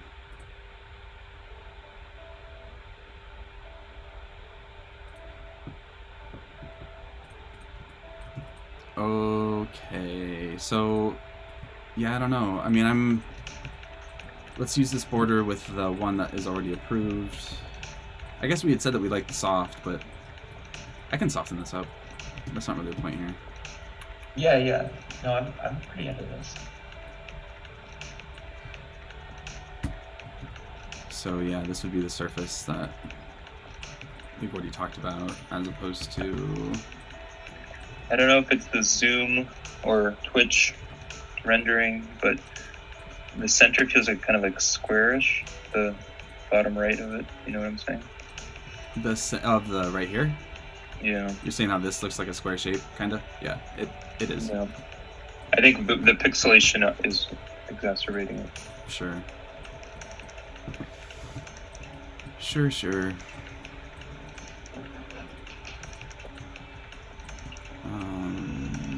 This isn't gonna work. Oh. Huh. The radii, it looks wonky, but I think I would need to round it off the initial stroke if I was gonna do this, if we're gonna do rounded corners. Otherwise it's gonna look a bit shit, but we'll go with it for now. I think I can adjust a little too.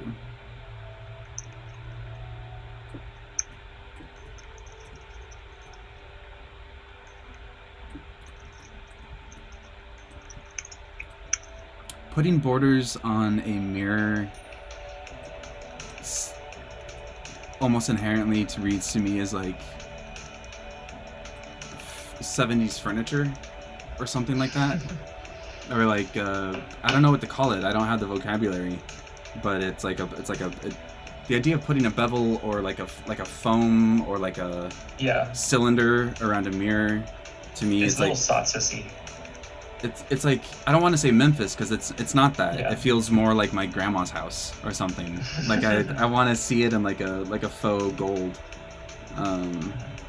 That's not a knock. I like it. It just it's definitely a thing. For me, it kind of reminds me of what was the reference that you just made, John Kyle? Satsas. That's more Memphis though. Right. Well, I also just realized it makes me think of a little bit like Studio Job. It's Job. Like they would be referencing the style that I'm trying to call out. They've just turned it into an art. None of this is exactly what I would think, but I love them. Are you guys familiar with their work at all? They had a show last year in New York that I really wish I'd made. Like this mirror back here is it's not gonna work, is it? Whatever. Even just like the rounded corners and the extrusion. Very what would that be, like psychedelic lounge vibe or something.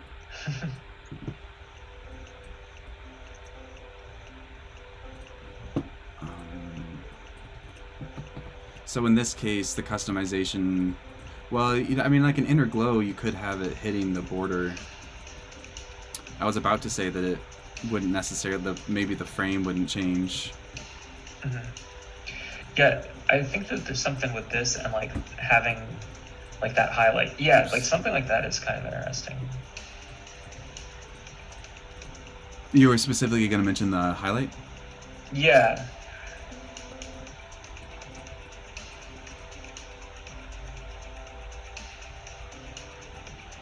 The highlight and on the surface, right? Not on the border.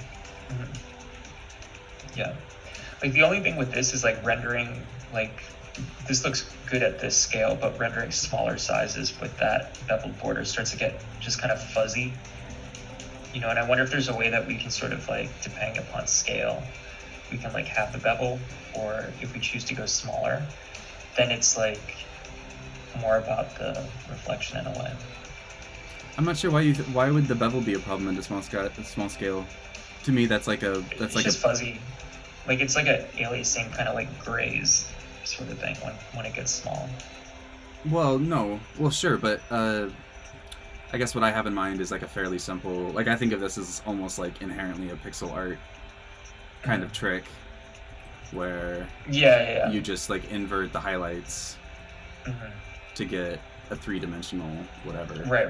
And that's I think I think it's like, maybe what I mean is like it just because the line weight is small when it's rendered to that scale, it feels like technical in a way. You know, like 1 pixel strokes. Yeah. That's just a hot take. No, I'm with it. I think it depends on if the frame winds up taking on a character of its own, and and it winds up just like, if that is the otherwise I'm with you. I think it sounds like, given your affinity for the surface and the highlight and such, like focusing That's on either that. like the best compliment or like the biggest slam ever. No, I just, it's neither. It's me trying to be true with my language. No, I'm super into it. I'm trying to describe your position, and so I'm trying to not, lean one way or another. While also not being clear that like I'm not trying to describe my position. Totally. No, I'm very about it. I want that to be like a more popular way of describing. Well, if you're, I guess, the long story short, if you're into the surface, maybe a small slice, just keep it clean. Don't have like a weird double highlight border.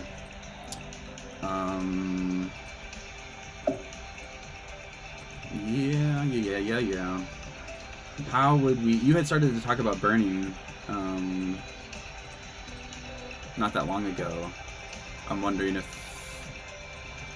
that becomes a way to start finalizing the final, like preparing it for that kind of work as a way to get it ready, or put it through its paces, like stress test the mark by figuring out how to burn it.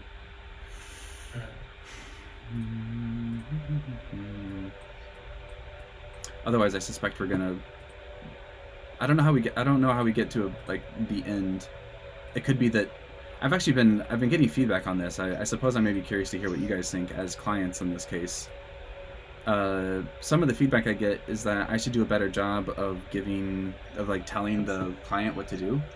Be like, this is all of my experience and all of my expertise, and the fact that you're hiring me to help you with this, like, listen to me as I tell you that this is the direction that you should go in. And not doing it in a shitty way, but just and I don't think it's necessarily even mutually exclusive with what I enjoy doing, which is collaborating and listening very closely. I think I could do both, but one of my adages is almost like designers aren't empowered to make decisions within these situations.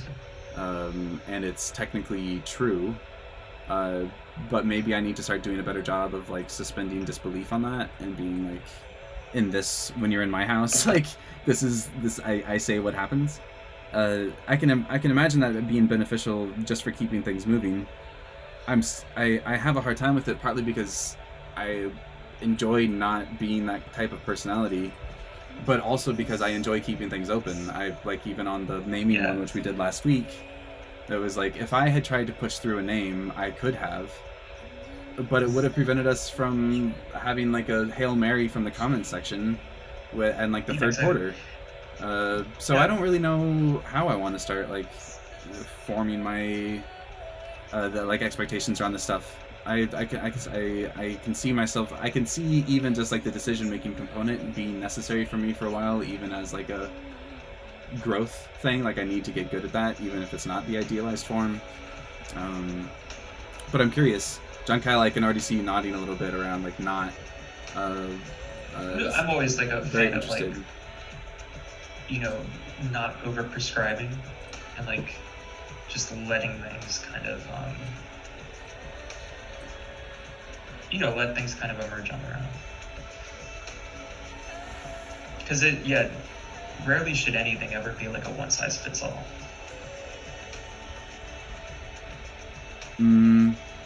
I don't know. I mean, I think the argument is just that you are being hired to deliver a thing, and if the founders felt like they could do it themselves, then they wouldn't have hired you. I mean, I think that is not my argument as much as it's a counter argument that I feel I hear or see that makes sense. That competes. Sure. Yeah, but that's not really the point, I don't think. The point is to spend time with Ben and think about these problems and see what pops up. The openness is the main reason, I think, to do something like this, because you don't know what's going to happen with it. Yeah, maybe then that becomes that it's harder for me to position it around. Part of the reason I can charge for these things is that there's a deliverable on the other end of them. It's you're going to watch us work on your logo. So I hear you, and I appreciate that. But it would have to be tempered with, I guess. I mean, I'm already doing it. I'm already straddling this line. I just don't know. Like I said, maybe I just need to get a little better, and then I'll stop thinking about it, and I'll integrate that part, so that next time it comes up, it won't stay in mind. I'll just be like, nope, I've already got that covered. Thank you, I'm good.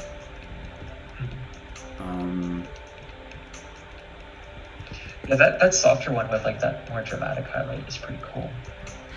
The one right here in the middle. Yeah, that you're working on. Yeah. The softer it almost surface. has this kind of aqua kind of thing going on, which I'm pretty into. Well, right. So this isn't a suggestion for final color. For sure. This is a theme. I just mean No, I know you didn't mean that as much as I'm just talking myself through it.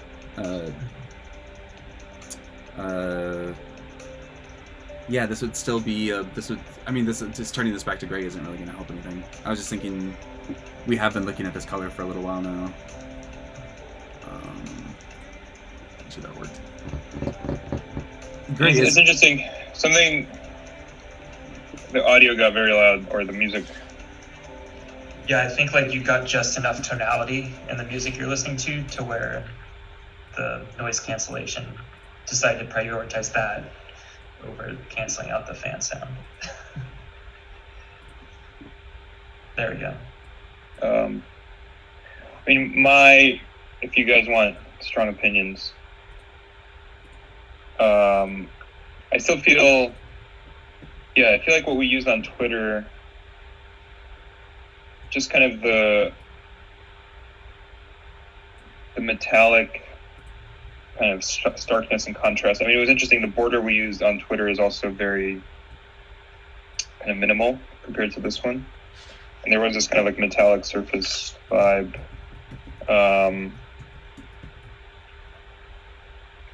That to me still feels like the most successful and unique. And this is going into kind of I think maybe it's the border that's throwing me off the most. I think the colors are interesting as kind of variants. What's the authority split here between you and John Kyle? Are you guys? Is it just pure vibe? Is it like, does John Kyle own design aesthetic now? Is it like, who do I need to suck up to here to try and manipulate towards my my preferences? Well, I mean, it is true though. Like, I'm curious. Like, this is the first I have worked on Mirror before. I haven't worked with the both of you before on this. Have you guys like, how has it gone so far? Has it like, have you been in agreement a lot across the board? Has it started to lean into John Kyle's direction?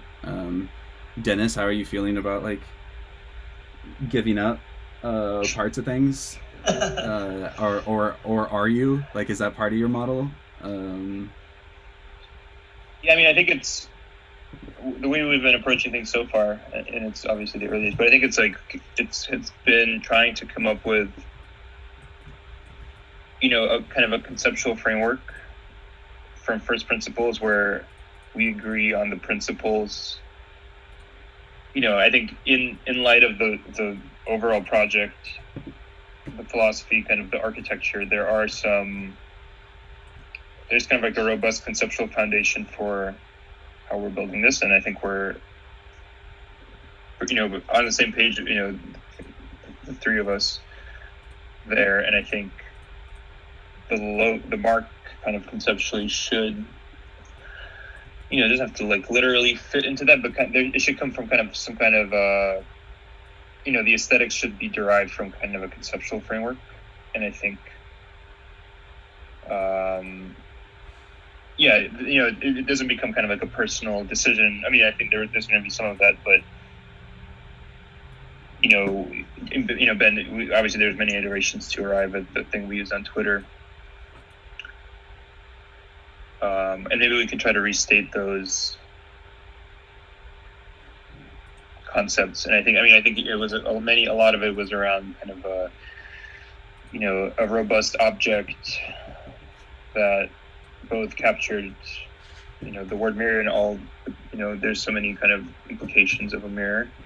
But then there's also publishing, there's like the longevity of publishing, there's the implications of crypto as a back end in terms of permanence and control. There's the concepts of kind of a blank slate, like a piece of stone that you're going to carve a message that's going to outlive you. So it's also kind of like this, white sheet of paper that you give to all the users that they're going to make their own and write their own things on. So that was kind of I think the silver being a kind of a gray generic color was kind of satisfying that. And I think color is interesting as a, more of like a facet or rendering, one of many renderings, the colors we've just tried, but I think the foundation should be, kind of strong, stark, but I think we also wanted to do something unique, like something I was saying in the beginning was like, high fidelity gradients are not something you would have done like in 2003 because the resolution of monitors and displays was not that high. Like like this kind of gradient thing is something that's going to look at like a high DPI screen in 2020. That felt, a unique opportunity. So, and then we're kind of doing that anyway. So that's just kind of all the thoughts in my mind. Chantal, I don't know if you want to riff on any of that. Yeah, I mean, I think this afternoon we've just been playing with variation. Like, we're not trying to hone in on like a single sort of like expression of the mark that's like the expression. I think it's more of like considering ways that we can apply it, and just seeing like a few different variations with like the color and everything. Like, I'm interested in taking some of that and basically building a little system that has it takes into consideration like environment, like where the mark is being displayed, and then reflecting some of that environment and how it's shown. So I feel like this has been pretty successful in that sense, because it's been like a good amount of like idea generation, and it's also useful to see things that contrast like what we think has been working. Like the sort of one that's on Twitter, I think the one that has like the chunky stroke on it like works in different ways, and depending upon context, like different renderings might be appropriate, Yeah. And I think it's less about like, nailing it as much as it is just like continuing to play with it, and not so much as like it hasn't been resolved, and like, but more so like it's never going to be like fully resolved, but like to just kind of continue throwing ideas around and generating ways that it could be applied is like, to me, that's pretty fun and like useful. Agreed. But it's also interesting to think about just in kind of our narrative structure of talking about creating the brand. If we had to, it's like you have to submit your final paper. I mean, it's a very different way of thinking about things. Like, what would Ben submit? Yeah. What would Ben submit? And that's like very contradictory to something being open-ended, obviously. Yeah. Yeah, Dennis, what did you think about my question about what I should be bringing or what a client might be expecting? I mean, there's the question of like what you would have preferred or would prefer now. By previously, I mean when we worked before previously on stuff like this, where it would have been useful for me to be more direct or I was too direct. But then also putting yourself in the shoes of what you see as the market of like other startup founders that like, do you see them as wanting to be? Did you like? Yeah, I mean, what's your take on that? Should I try and flex a little more, or should I keep it massaging? I think part of my fear is that people like if I don't direct things, there's just a significantly higher odds of getting to the end without something specified. So far, I've gotten pretty lucky, or we've like we've run a good process. Well, it's a funny. But yeah, it's stressful. It's a funny process and relationship, and I think part of it is there's a certain kind of performance the client expects. Like we felt in the beginning that literally like our first conversation, we felt like the mirror gradient, like when I was setting up my Gmail and setting my avatar. Mm-hmm. And that's something like we came up with 5 minutes, and I feel like the thing we have here is sort of like a derivative of that at the end of the day. Yeah. And having tried all these other crazy ideas, I said at some point we wouldn't feel comfortable with like the simple thing as the final solution, until we did the performance of, you want to like kind of struggle a little, and and then it's like, I think it's funny to say, but I think the client wants to see Ben struggle a little bit to feel like they're really getting their worth in a funny way, and they want that experience. You know what I mean? It's like that's funny. It's like a time. Perfect time. Did you put that in the mark, or like make it reflect in some way on the mark? This is all Pylon, by the way. But you know what I mean? It's like Yeah, sure. I mean, you want to. I mean, yeah, you're paying for me to chew on it and to try and get somewhere with it, and But all it's of like when that. it's like when you go to like a fancy restaurant, you want like Did we lose the stream? Maybe. What's you going want on? like you want the experience of people going through the motion. Is I this don't know, you know like when you hire somebody, when you like lose your keys and you need to get somebody to open up your door, so you like hire the guy, and then he comes and it's actually like a 10-second process for him to just like unlock your door or like create a new key or something. But he has to like kind of fiddle with it for like a while. It's like, oh, this is like really hard to unlock your door without your real key, because you're gonna pay like $100 for it. It's I mean that's 100%. Yeah, it's like, or it's like the thing you hate the most. I had this recently was like we lost the key to our car, and it's like a 2007 Volvo, and you have to pay them like $300 to reprogram a key, Oof. but it literally costs zero. It's literally like running software. It doesn't cost them anything, and it's like, why the hell are they charging you this much? Well, I think that's like diminishing what Ben does, obviously. but you know what I'm saying? Software. Someday. Yeah, it's just GPT-3. It's just Figma. Well, you know, it's fun. I realized with this stream, somewhat of what I'm starting to get hired for is to just fail publicly, which is a pretty. It's like, I don't know. Am I gonna get automated out of that one? I'm less certain. Like, I feel pretty good about it. Right. Yeah, like you say, there's definitely performance involved.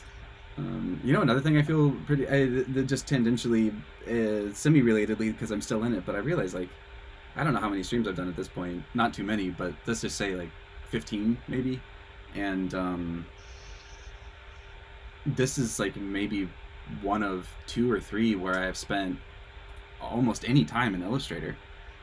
Almost all of the time has been in Figma, and or just like talking, which is pretty wild.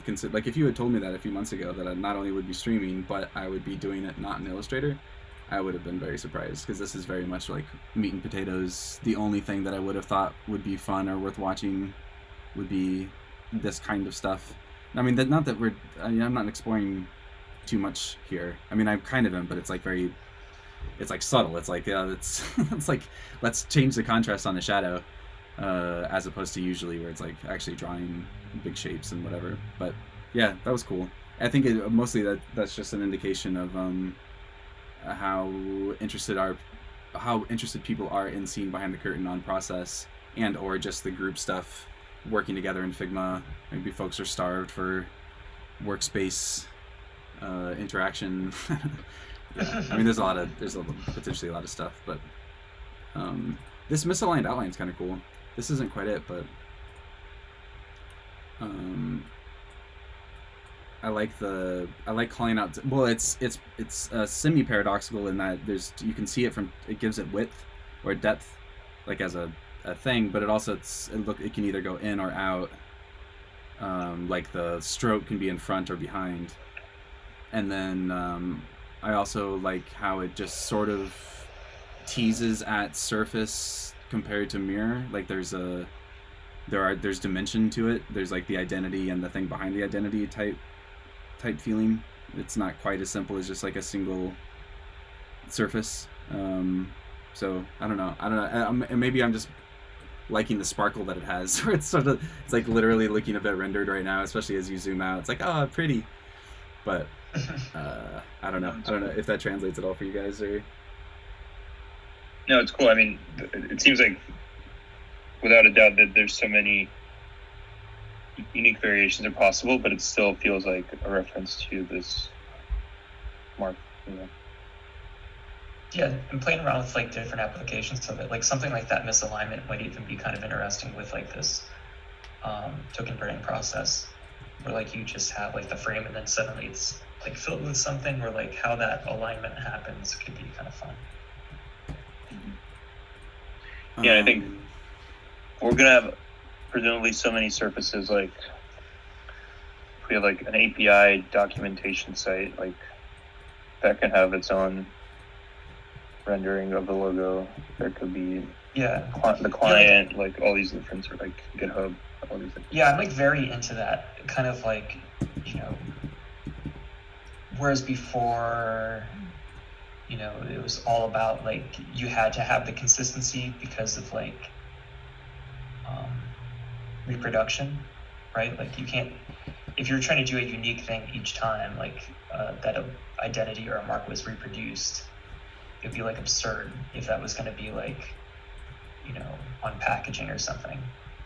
But like there's such like a huge range of affordance now with how rendering happens that, you know, if for no other reason than like it's just like a fun process to think about like permutation and variation and like how identity can happen.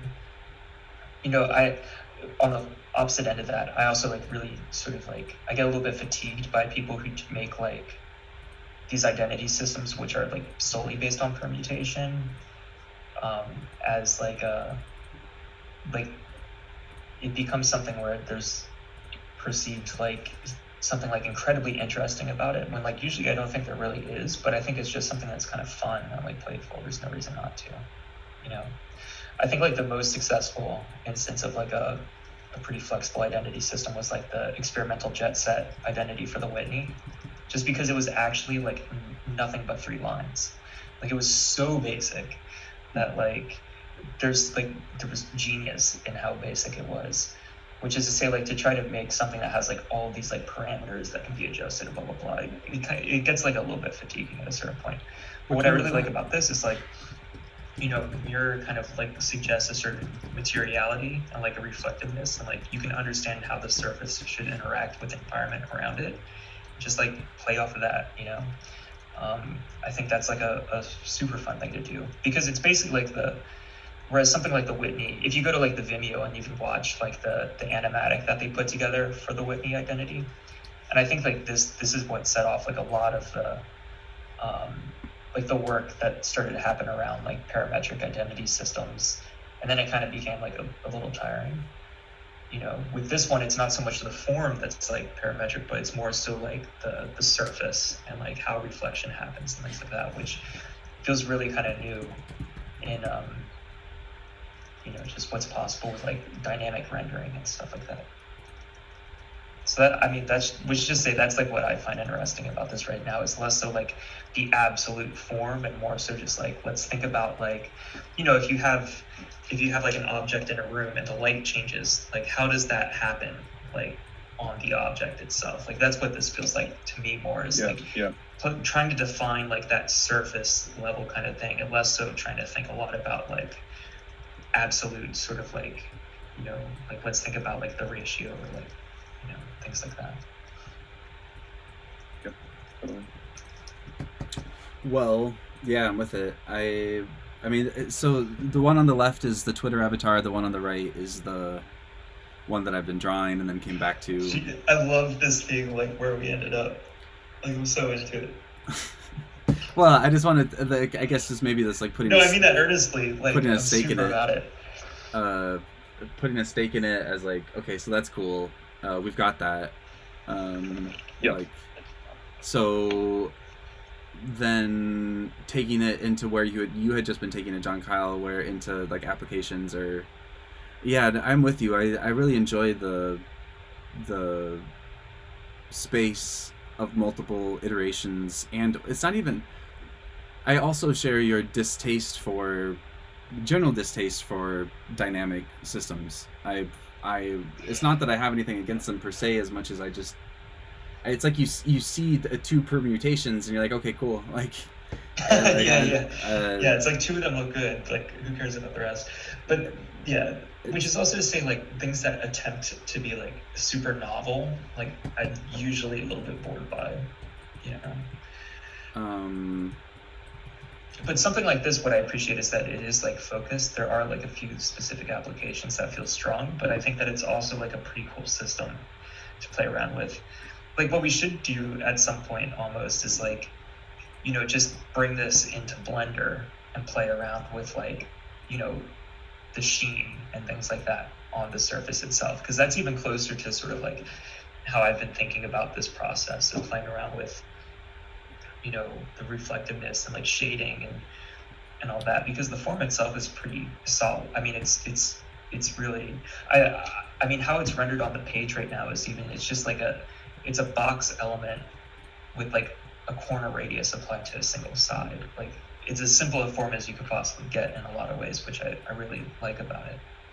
Joe, if you're telling me that you could have been busting out in Blender this whole time while you're watching me struggle with with metal surfaces, I'm gonna be a little cranky. 'Cause yeah, we should totally do that. But that's the thing, is like this process is like the sort of like performance of it is like why that's like what's really useful, I think, in a way. Is it just gets your mind working in a certain way. I just started playing with Spline. Yeah, it's super cool. Like, the kind of stuff is awesome. It's very cool, but I actually had started to make this in it, but it turns out that there's not much for custom shapes. Like, you can't really, beyond like basic geometry, you can't do much yet, as far as I can tell. So yeah, I wasn't able to import and or draw the gravestone, the mirror silhouette. Yeah, I feel like we could do it just by like creating a rectangle and then applying that corner radius to, like, just two of them. Sick. But Is Spline like Blender in the browser, like the Figma of Blender?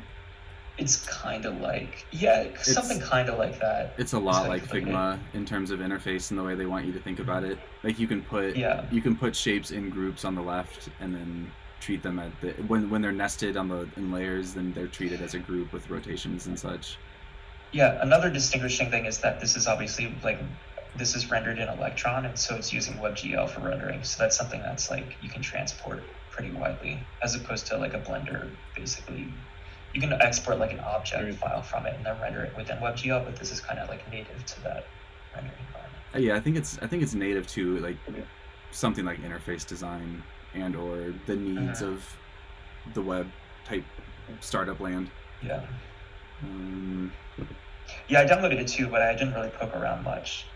But I might do it a little bit, and maybe I can get the mirror mark in there, and then I can send it over to you then. A Skywalker, nice. What's up? Finally made it to one of these streams. Yo. The timing worked out. Cool. 5 p.m. That's it. That's it for you. I don't know if we're usually doing one on Wednesdays at 5. Michael says import that into Spline, and then he says, oh. Michael, you should jump. Michael, you should jump in the call. I thought maybe Josh might join up, but he never showed up.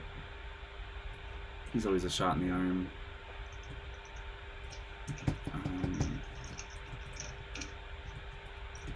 So, if we want to start, I'm just thinking if we want to play with different renderings of this. John Kyle, do you want to actually jump over into Blender? Or otherwise, I'm going to start thinking about, I guess this is maybe an open question. What do you think about having this as the mark?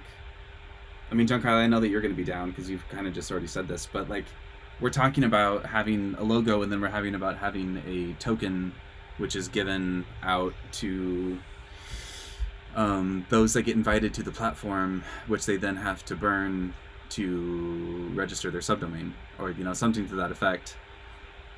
So if we're taking it as a given that that the initial token design or the token representation is going to be from the logo, are you comfortable, and or to what degree are you comfortable with it being different? So like, I guess in my mind, I've been almost in the style that we were just looking at within Spline.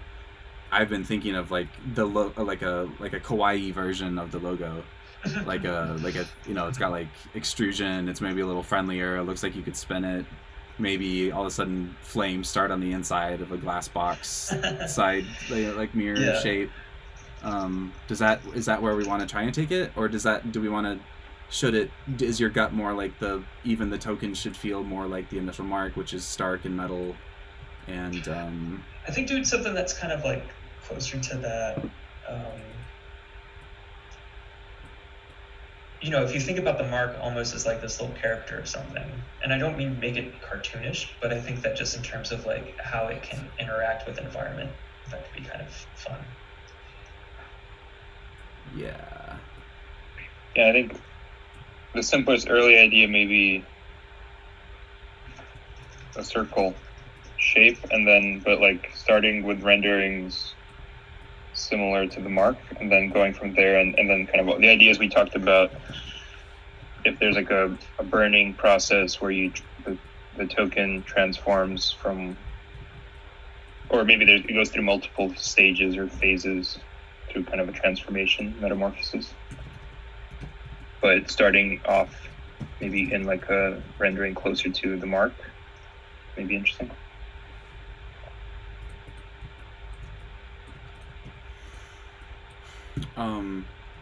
Dennis, I'm sorry. I missed the last few words. I was replying in the comments. I was just saying, to just echo John Kyle, closer to the mark, I think the simplest place to start is, if it's a token, the simplest form is a circle. So, starting with the mark rendering applied to a circle, and if the concept is you receive a token and then you burn it to kind of transform it into like your publication. There's multiple stages of kind of a transformation or metamorphosis happening, and each of those stages could represent like a different visual style. Maybe there's like 3 or 4.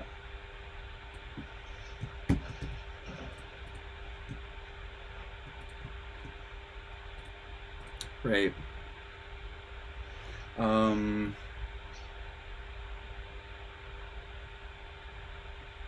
There's multiple stages. There's multiple stages of the process, but the token isn't necessarily changing up until a certain point, right? Like, I'm just thinking. Let's just say that there's like an anchor. At first, it's a token. Well, it not only is it at first a token, but it stays a token until it's a deliberate action by the user, I guess is my concern, where even if there are 4 steps to the process, you don't want the mark or the token to change until, because that's threatening. It's like property. It's like I own this token.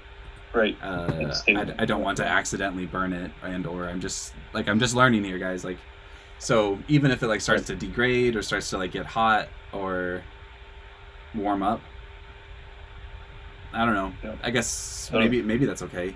It doesn't necessarily matter as much as I'm just thinking, is it like a binary change or is it a process?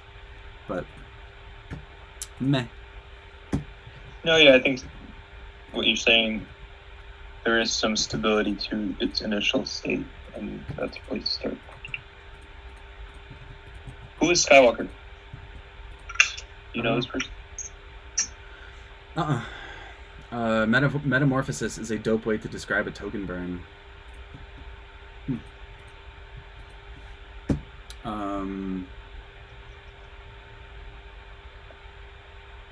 I suppose, yeah. I mean, it would. Yeah, that's interesting. I mean, the token unfolds into like an account. It's like a metamorphosis as a literal cocoon to butterfly type thing, seed to tree. Yeah. I don't know if I'm reading into it too much, but that is pretty cool. I think seed is cool. Like, everyone gets a seed, they can like plant it in this mirror garden if they want to, if they choose to, or they can not plant it. Because planting it is a responsibility, and you gotta tend your garden.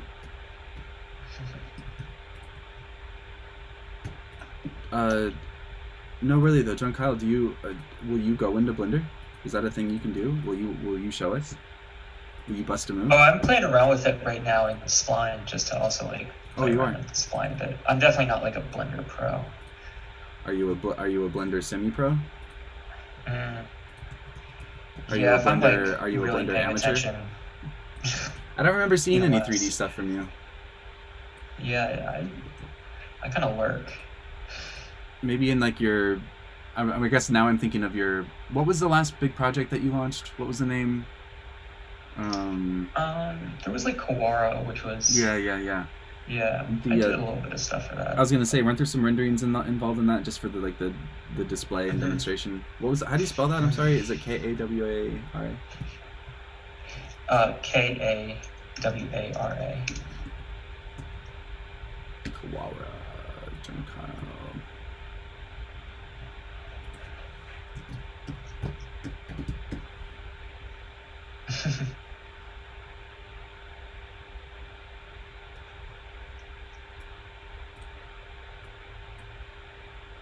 What's the name of your project that releases that like keeps you in relationship with digital properties or artifacts on a timer that you set? Oh, that's this. Yeah, well, there's this. Oh, that this is is kind of cool. like the evolution of this other project called Hardly Everything. That was it. Yeah, They're kind of thank you. related. Yeah, Right, yeah, right. yeah. Sure. Yeah. Okay. They are related. They are. This was an evolution of that. That Mhm. makes sense. Of course.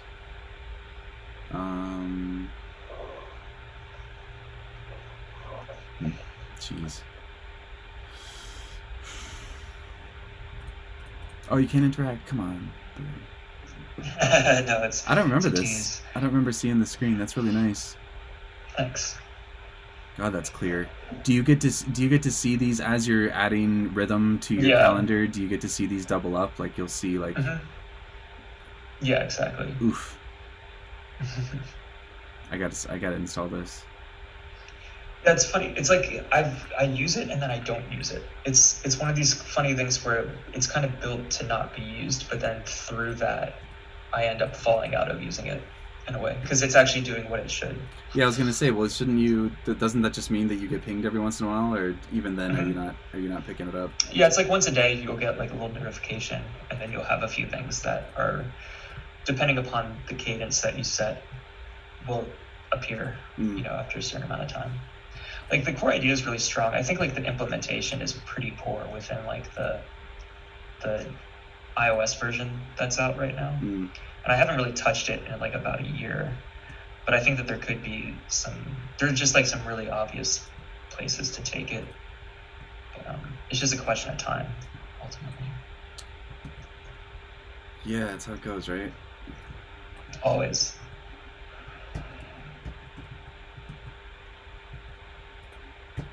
I don't know why I want to see this full of water. Maybe it's because I was thinking about the silver splashing around. I mean, I know that's not how it works, but like I was thinking of this as being a vessel that gets filled with the metal, and then it kind of glugs up to the top. It's cool. We still got some spam in the chat. I mean, does that mean we're relevant? No, it's not. It's not a compliment.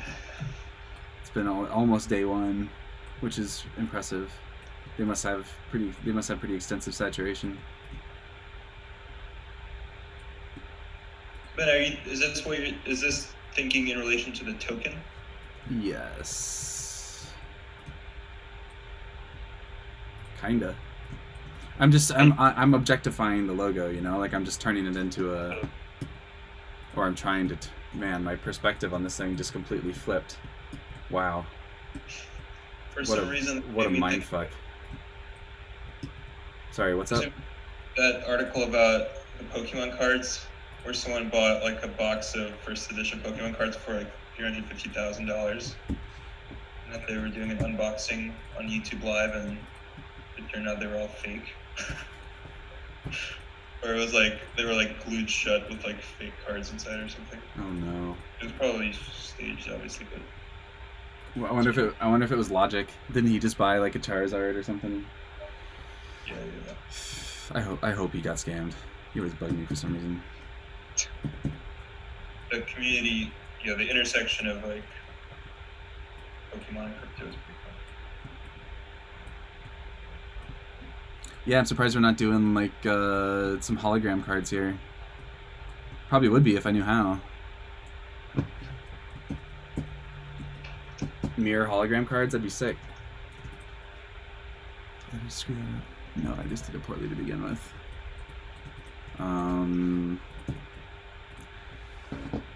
if I was going to, I mean, thinking natively, I maybe I'm having a hard time getting past the notion of burning, literally, like destroying it, and or just actually setting fire or heat or melting, that kind of thing. A Skywalker, by way of their interest in metamorphosis, maybe makes me think of, like, what are the more native expressions of the mirror? Like, if there were what is our equivalent? Like, how does, like, stepping into the mirror, I guess, would maybe be an easy way to say it. Like the process of the token unfolding into a thing that you now own as a subdomain. Speaking imaginatively, like, how could we, aside from how I could actually draw it or render it, or, you know, what could we do? It could get huge and take over the screen. It could, like, a drop of water could, you know, like Matrix style, where it's like it kind of, like a thing kind of ripples into it and then it resettles into a new shape. There has to, like, what is the before and after? Do they, is there no after they, once they have their token and then they get to go see it in this interface while they're thinking about burning it? Is that the only place that they would see it? And then once they've redeemed it, like, is there anything like there's no library? Would they ever see it in their, like, in their wallet? Does it have, is there any permanence here?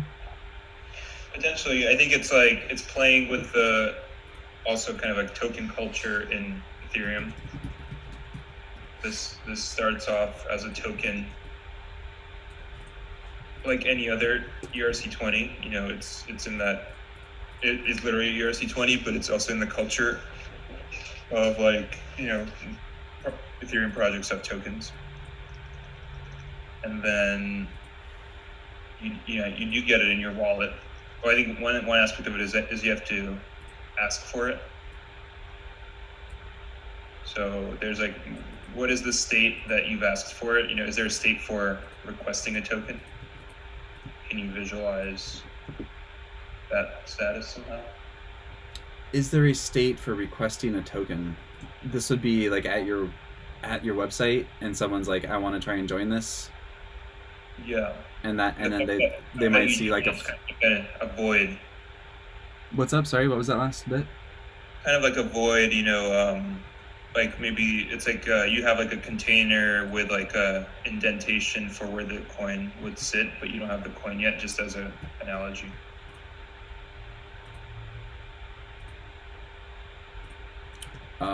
Right.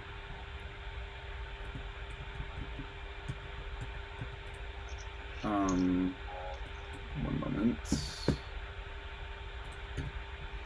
The Skywalker says, something that I really like, that may be probably definitely be overdone. It's just the concept of it being something to be discovered and collected, animating it bouncing up and down or spinning around like something you come across in a video game. Yeah, making it seem like it has life, giving it character, giving it value, making it seem exciting. I liked what you said about absence. The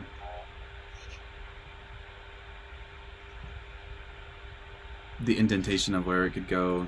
If this isn't, I mean, you had talked about wanting to put the mark into a circle as like the most literal version of a coin. Yeah. Is there a practical reason for putting it in a circle? Like, is there anything like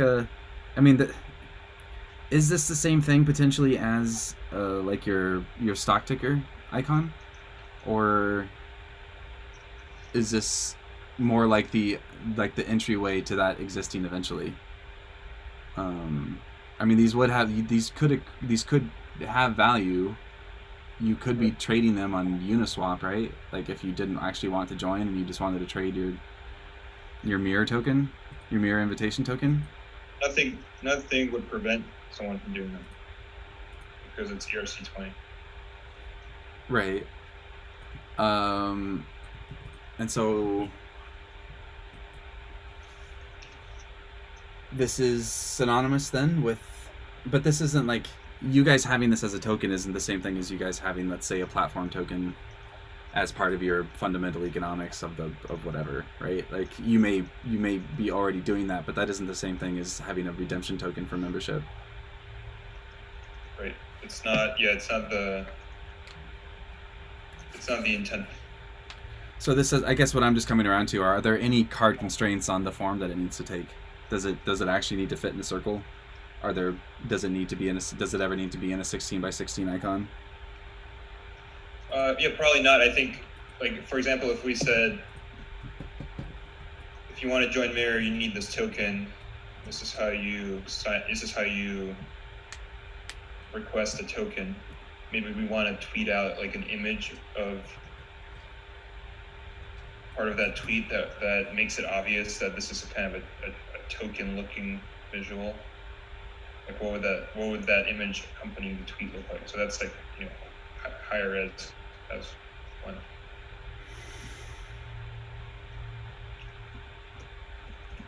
Yeah, this is hard. The problem with all of this, for me, to be honest, is that we're not working in my native language of like. It's hard. Like you can see, like I can stylistically hint at things like I can do the airbrush version of a metal logo. I can't do an actual metal logo. Right. And so I'm well, just. One suggestion or one thought is, what if you were we've had a circle at some point, remember, in the exploration? And what if you were just looking at it kind of straight on, you know, it's just a circle with kind of like different renderings? Well, you're talking about losing the mirror arch and going back to like a rendered circle? Yeah, and not losing it in a sense that this is just like the circle version of a derived rendering from the kind of arch that's the actual mark. You know what I mean? It's kind of a different thing, and then basically, and just starting the conversation with a circle because the circle is the simplest way to represent a token or a coin, right? Yeah, I'm with it. That's great. I can do a circle in the same rendering style as what we've already done the logo. That's true. But I can't do something like spin it for a tweet. It's also by virtue of the mark being in this rendering mode, even doing things like the absence of the mark would also need to be in the same rendering mode. Like I can't, for me to show an absence of this mark, I have to do something like a pillow. Like let's say there's like a canvas and there's like an embossed or like it's been sitting in the space for a long time, and then you take it away and there's the recess in the texture or in the material. Now, right. By way of what this is, it's like I would need to be rendering all of that in a matching style, which is just like, yeah, I can kind of do it, but it's gonna be the same sort of. I'm going to feel clumsy, I guess I'll say that much. Right. And I don't know. It's weird too. I feel as though I'm not. I don't know. I'm just thinking I'm not necessarily giving you the best possible mark by way of it not being within my native language, but I don't necessarily know what to do about it. Well, maybe don't take what I'm saying too literally, but if there was, I feel like a circle is still like an interesting. Yeah, no, I just dropped a link in the Twitch chat as well. In the Twitch chat. Oh, there's public URLs on Spline? That's cool. Yeah. Very Figma. Ooh, how'd you do this? Oh, I just fiddled with it. Is this a cylinder is this multiple shapes? Is this one shape? It's just one. It's all it is like a rectangle, and then extruded a little bit along the z-axis, and then with a corner radius, 2 corner radius. Of course. How dumb. Yep. This is very cool. Yeah, I'm looking at like the stuff that you can do with material in there right now. It's kind of interesting because I don't think this looks good, but it is the mark. So to what degree you can start to introduce like atmospherics? There's like a fog that you can apply. There's like ambient color. There's like you can do you can apply fong and like certain noise. Yeah, as there's like a well. realistic lighting setting, I think. Mm-hmm. Kind of fun. Yeah, man, this is great.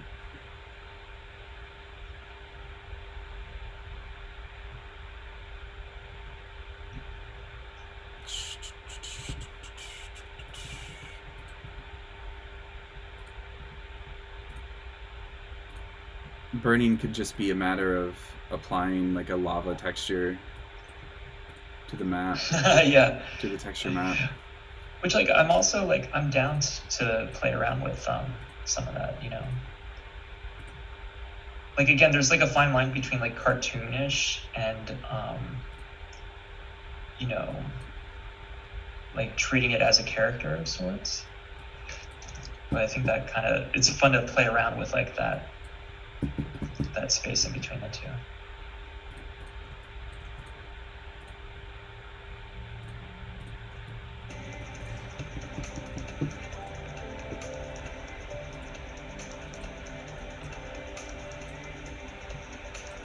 I should just go remake this real quick in Splice that I can mess around too. Or can I? Yeah, Can I take I can yours? send it to you. I was just gonna say, can I just yoink yours since you shared it? I didn't see Let any me options see. in here, but what's up?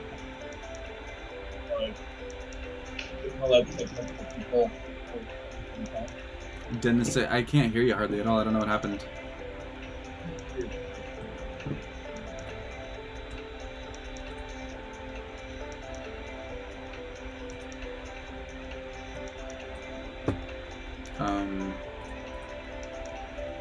Maybe I need to turn off music again. Dennis, sorry, try one more time.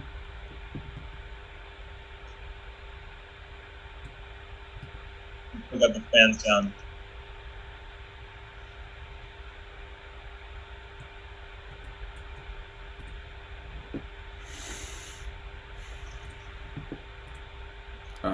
John Kyle, does it seem like you can send it? Yeah, I think so. So you did. Yeah, I can send it. I don't know if I know how to select a single corner. So you can click for corner. Yeah. You can press the rectangle thing, and then that explodes it. You can press the rectangle thing. So see and that corner. explodes There's it. like a rectangle, like it's kind of like a split under shape corner, and then click the rectangle icon directly next to the corner label. Oh. And then for A and B apply. Right. Yeah. Haha. Excellent. Yeah, it's kind of cool.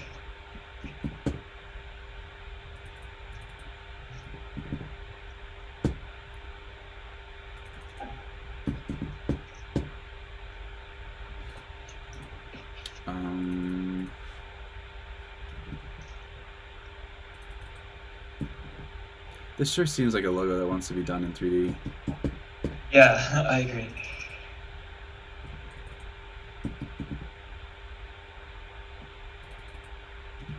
This is so Yeah, there's cool. some pretty interesting stuff that you can do with this, actually.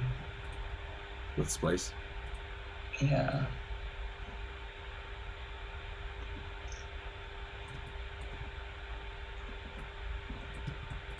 And then I can extrude. Mhm. Can I remember how to spin? Oh, let me. There we go.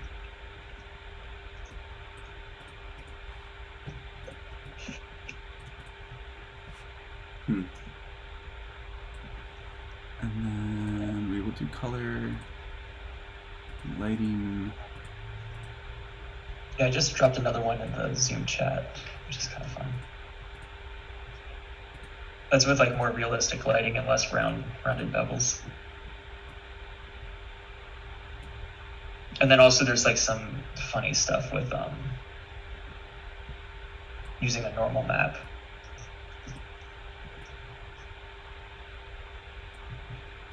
So are you guys editing the same document? No, we're editing different. I don't see a way to collaborate inside of there. Got it. Where is your biz?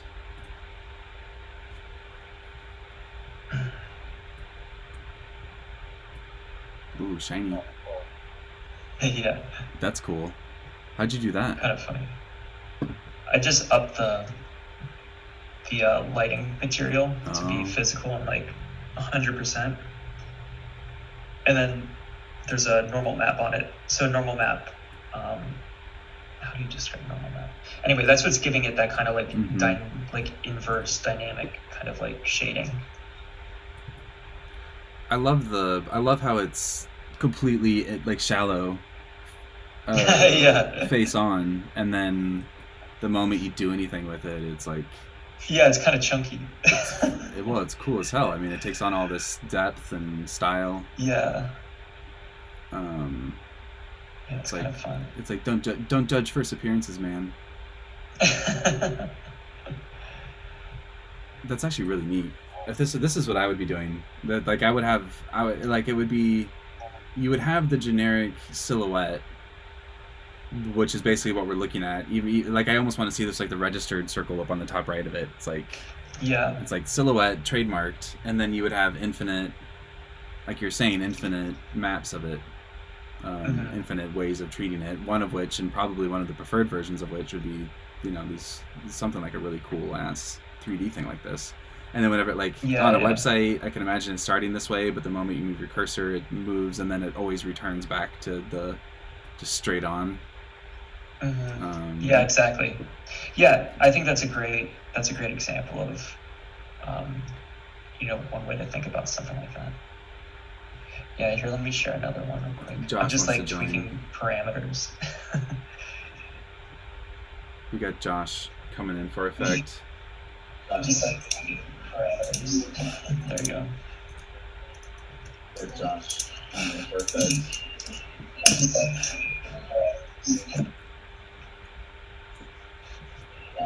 Benjamin, Hey, what's up, homie?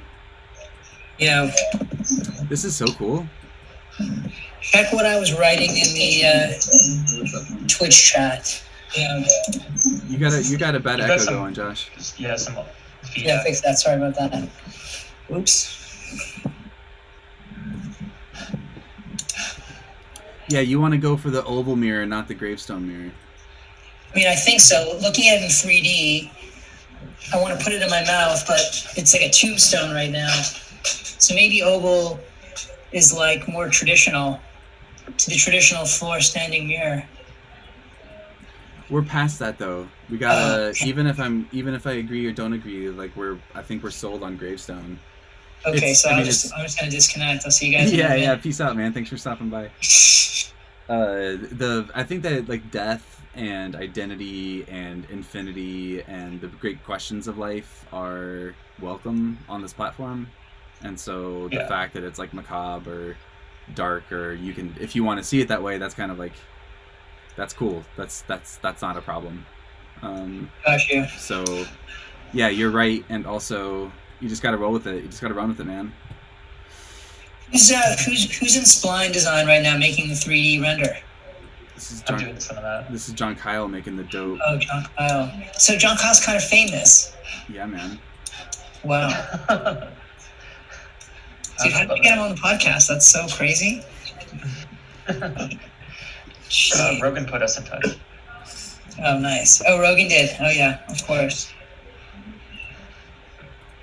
John, how easy is it to round the bottom of that object? Yeah, I was just trying to look into that too. Roger. Yeah, this is really like the first time I've opened up Slice. Like I downloaded it the other day, but I haven't really messed with it. Wow. So John Kyle, do you normally use Blender when you're doing 3D? Is that your software of choice for such things? Just kind of by default, yeah. If I knew what I was actually doing, I'd probably be in Cinema 4D. Josh, you don't do any 3D, do you? I work in like You do- SketchUp. I was gonna say you're doing some SketchUp. Yeah, that's the extent of my 3D. It's more architectural and less like Yeah. designing objects. Yeah, I'm pretty comfortable in SketchUp too, just from like modeling apartments that I've lived in. Yeah, true. Roughness. Huh. These are weird. Oh yeah, of Metalness, course. This is how we can do it. Physical. Fong.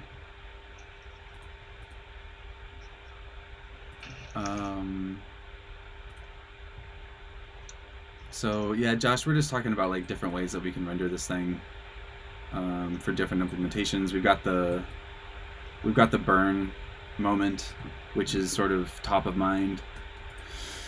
But I'm sort of belaboring the fact that this isn't like my native working rendering mode, and so I'm having a hard time figuring out how to render any kind of burning activity when I don't speak native 3D. We're also talking about like aspirationally what would even be cool. Like you've got this mirror token. It might be in the form of a circle. It might be it's probably some sort of shout out to the logo without being exactly the logo. And then when you burn it, you get your subdomain, you get your account. And so like what kind of transition could it go through? What could we do with it graphically? And then there's like Dennis was talking about, like a cool potential use case or case study would be they tweet out that they've got a bunch of tokens, or this could be yours type messaging. How can we show the absence of the token? Like the space goes here. What does burning mean? Using, right? Like you're unlocking the access that is buried within it. It's kind of like an invitation. So like if you've applied to participate, then or to be able to publish, then you'll receive that what is essentially an invitation, which is like this token. And then to set up your publication, there's like a process in which you burning the token basically means just like if you were to give somebody a ticket, like you've made that exchange now. I see.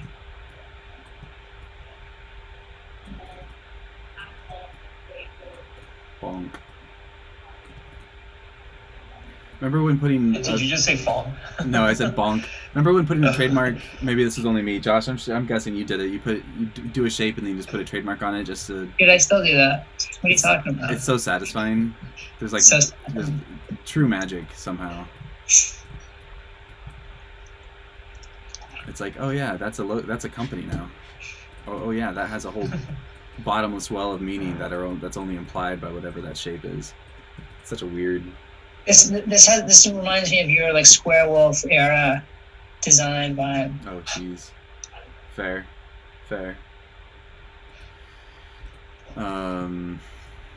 I was saying maybe the official logo could take a step back. So right now the official mark is over here on the left, which is what they're using on Twitter.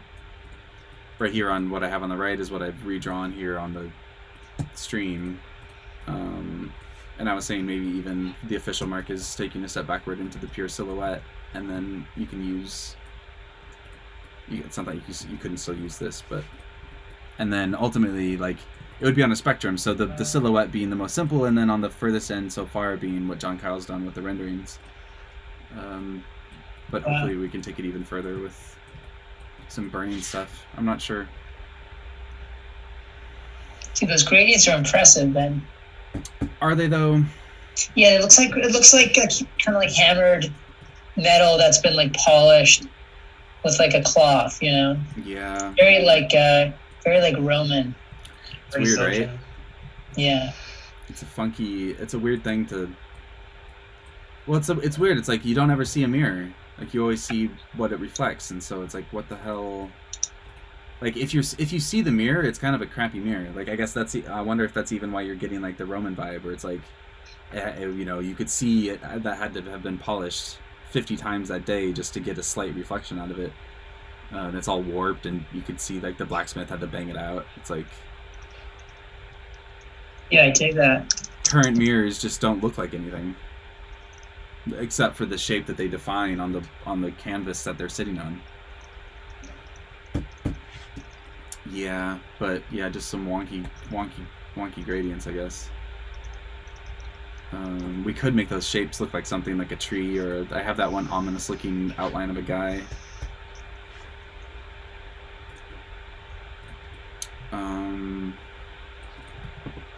How's the rendering, John Kyle? You got any new ones? Yeah, I just dropped one in there. And I'm actually having fun doing this.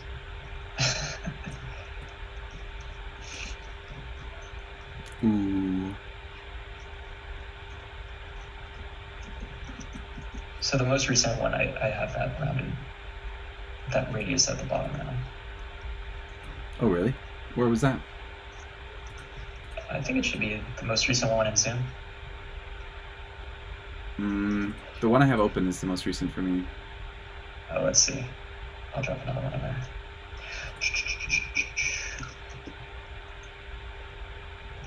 There we go. Oh yeah, I think the one that you have is.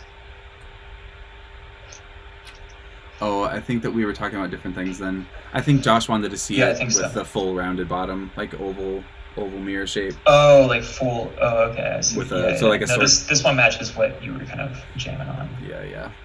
Circle with an extended body. Yeah, circle with extended body. Like if you were to mirror the top and bottom. Right. Ben, who's that guy standing behind you?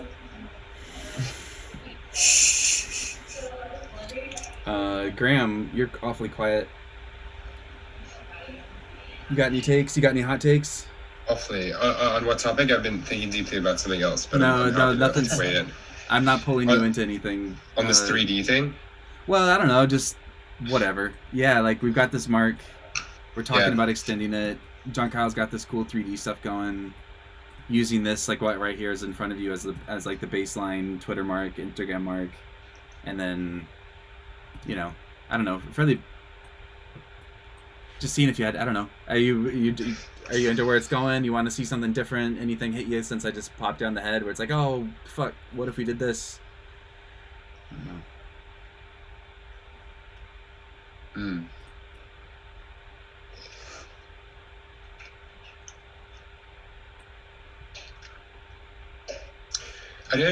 Not necessarily. I'm enjoying like watching you guys jam and stuff. I don't have like a strong like opinion on this at the moment. I think the 3D thing is pretty cool if you can like export that and do fun things in code. You know, like it reminds me of like the MetaMask or like Fox.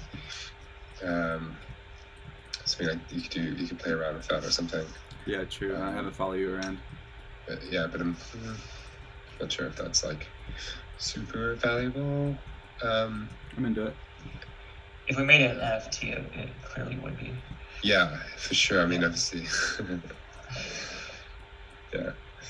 And Dibs. Spline would support something like that, right? That's the whole point of it. The entire point. Which part? The NFT part or the? Well, it's kind of like a web native 3D assets that you can then like you Yeah. put stuff with. I hope Yeah, so. that's more or less. Yeah, I think that's kind of like what the intention is. When did they launch? They just had I a. just They heard just, about it earlier this week. yeah, they Seems just came out with like a it'd be huge if public they keep beta. Executing.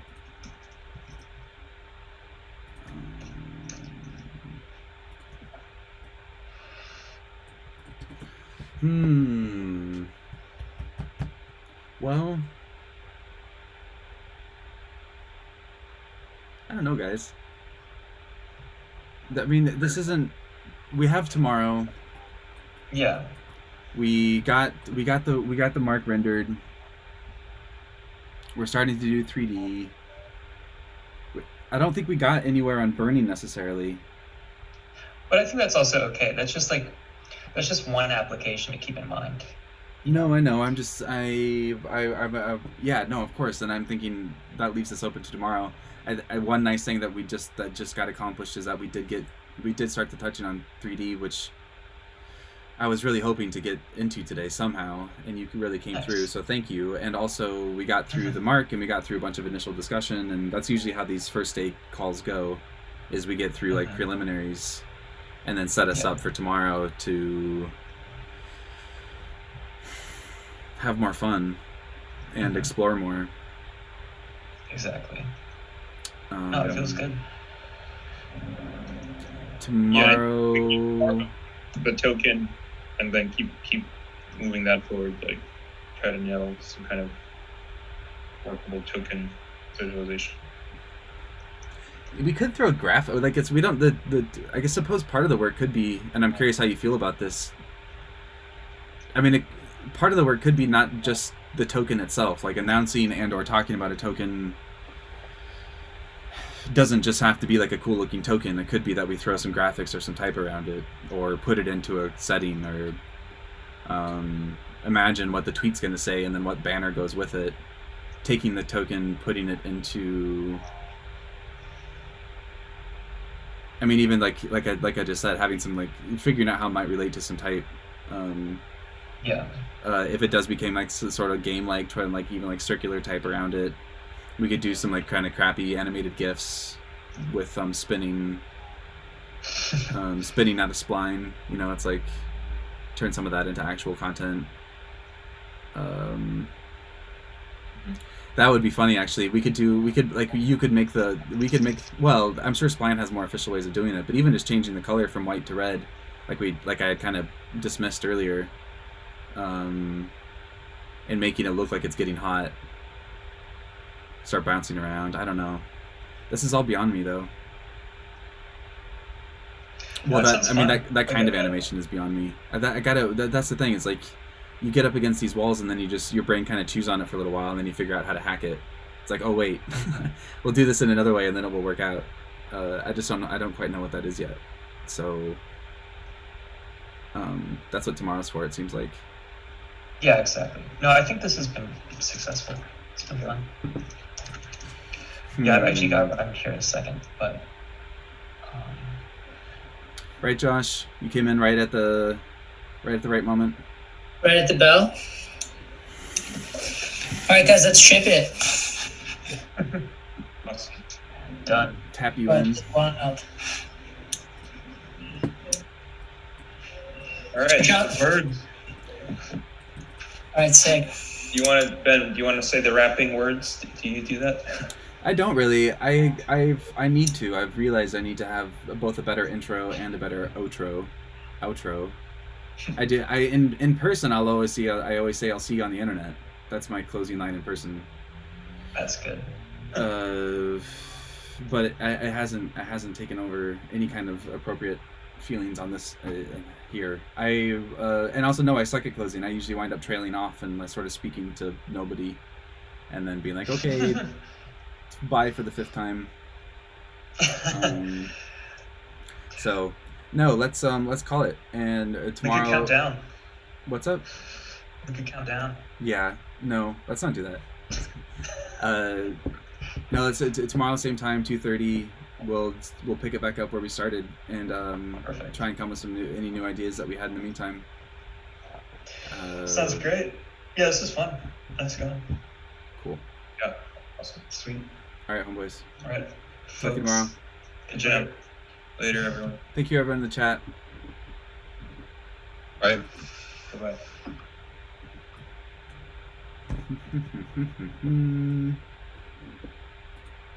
Hopefully connection tomorrow will be better too. I'm not sure what happened there. Anyway, yeah, thanks everyone. Hopefully tomorrow will be more interactive as well. Haven't done like a one-to-many broadcast in a while. And not that this is one-to-many, but like small group to many. Anyway, alright, I'm gonna actually turn this off. It's been a pleasure. See you soon.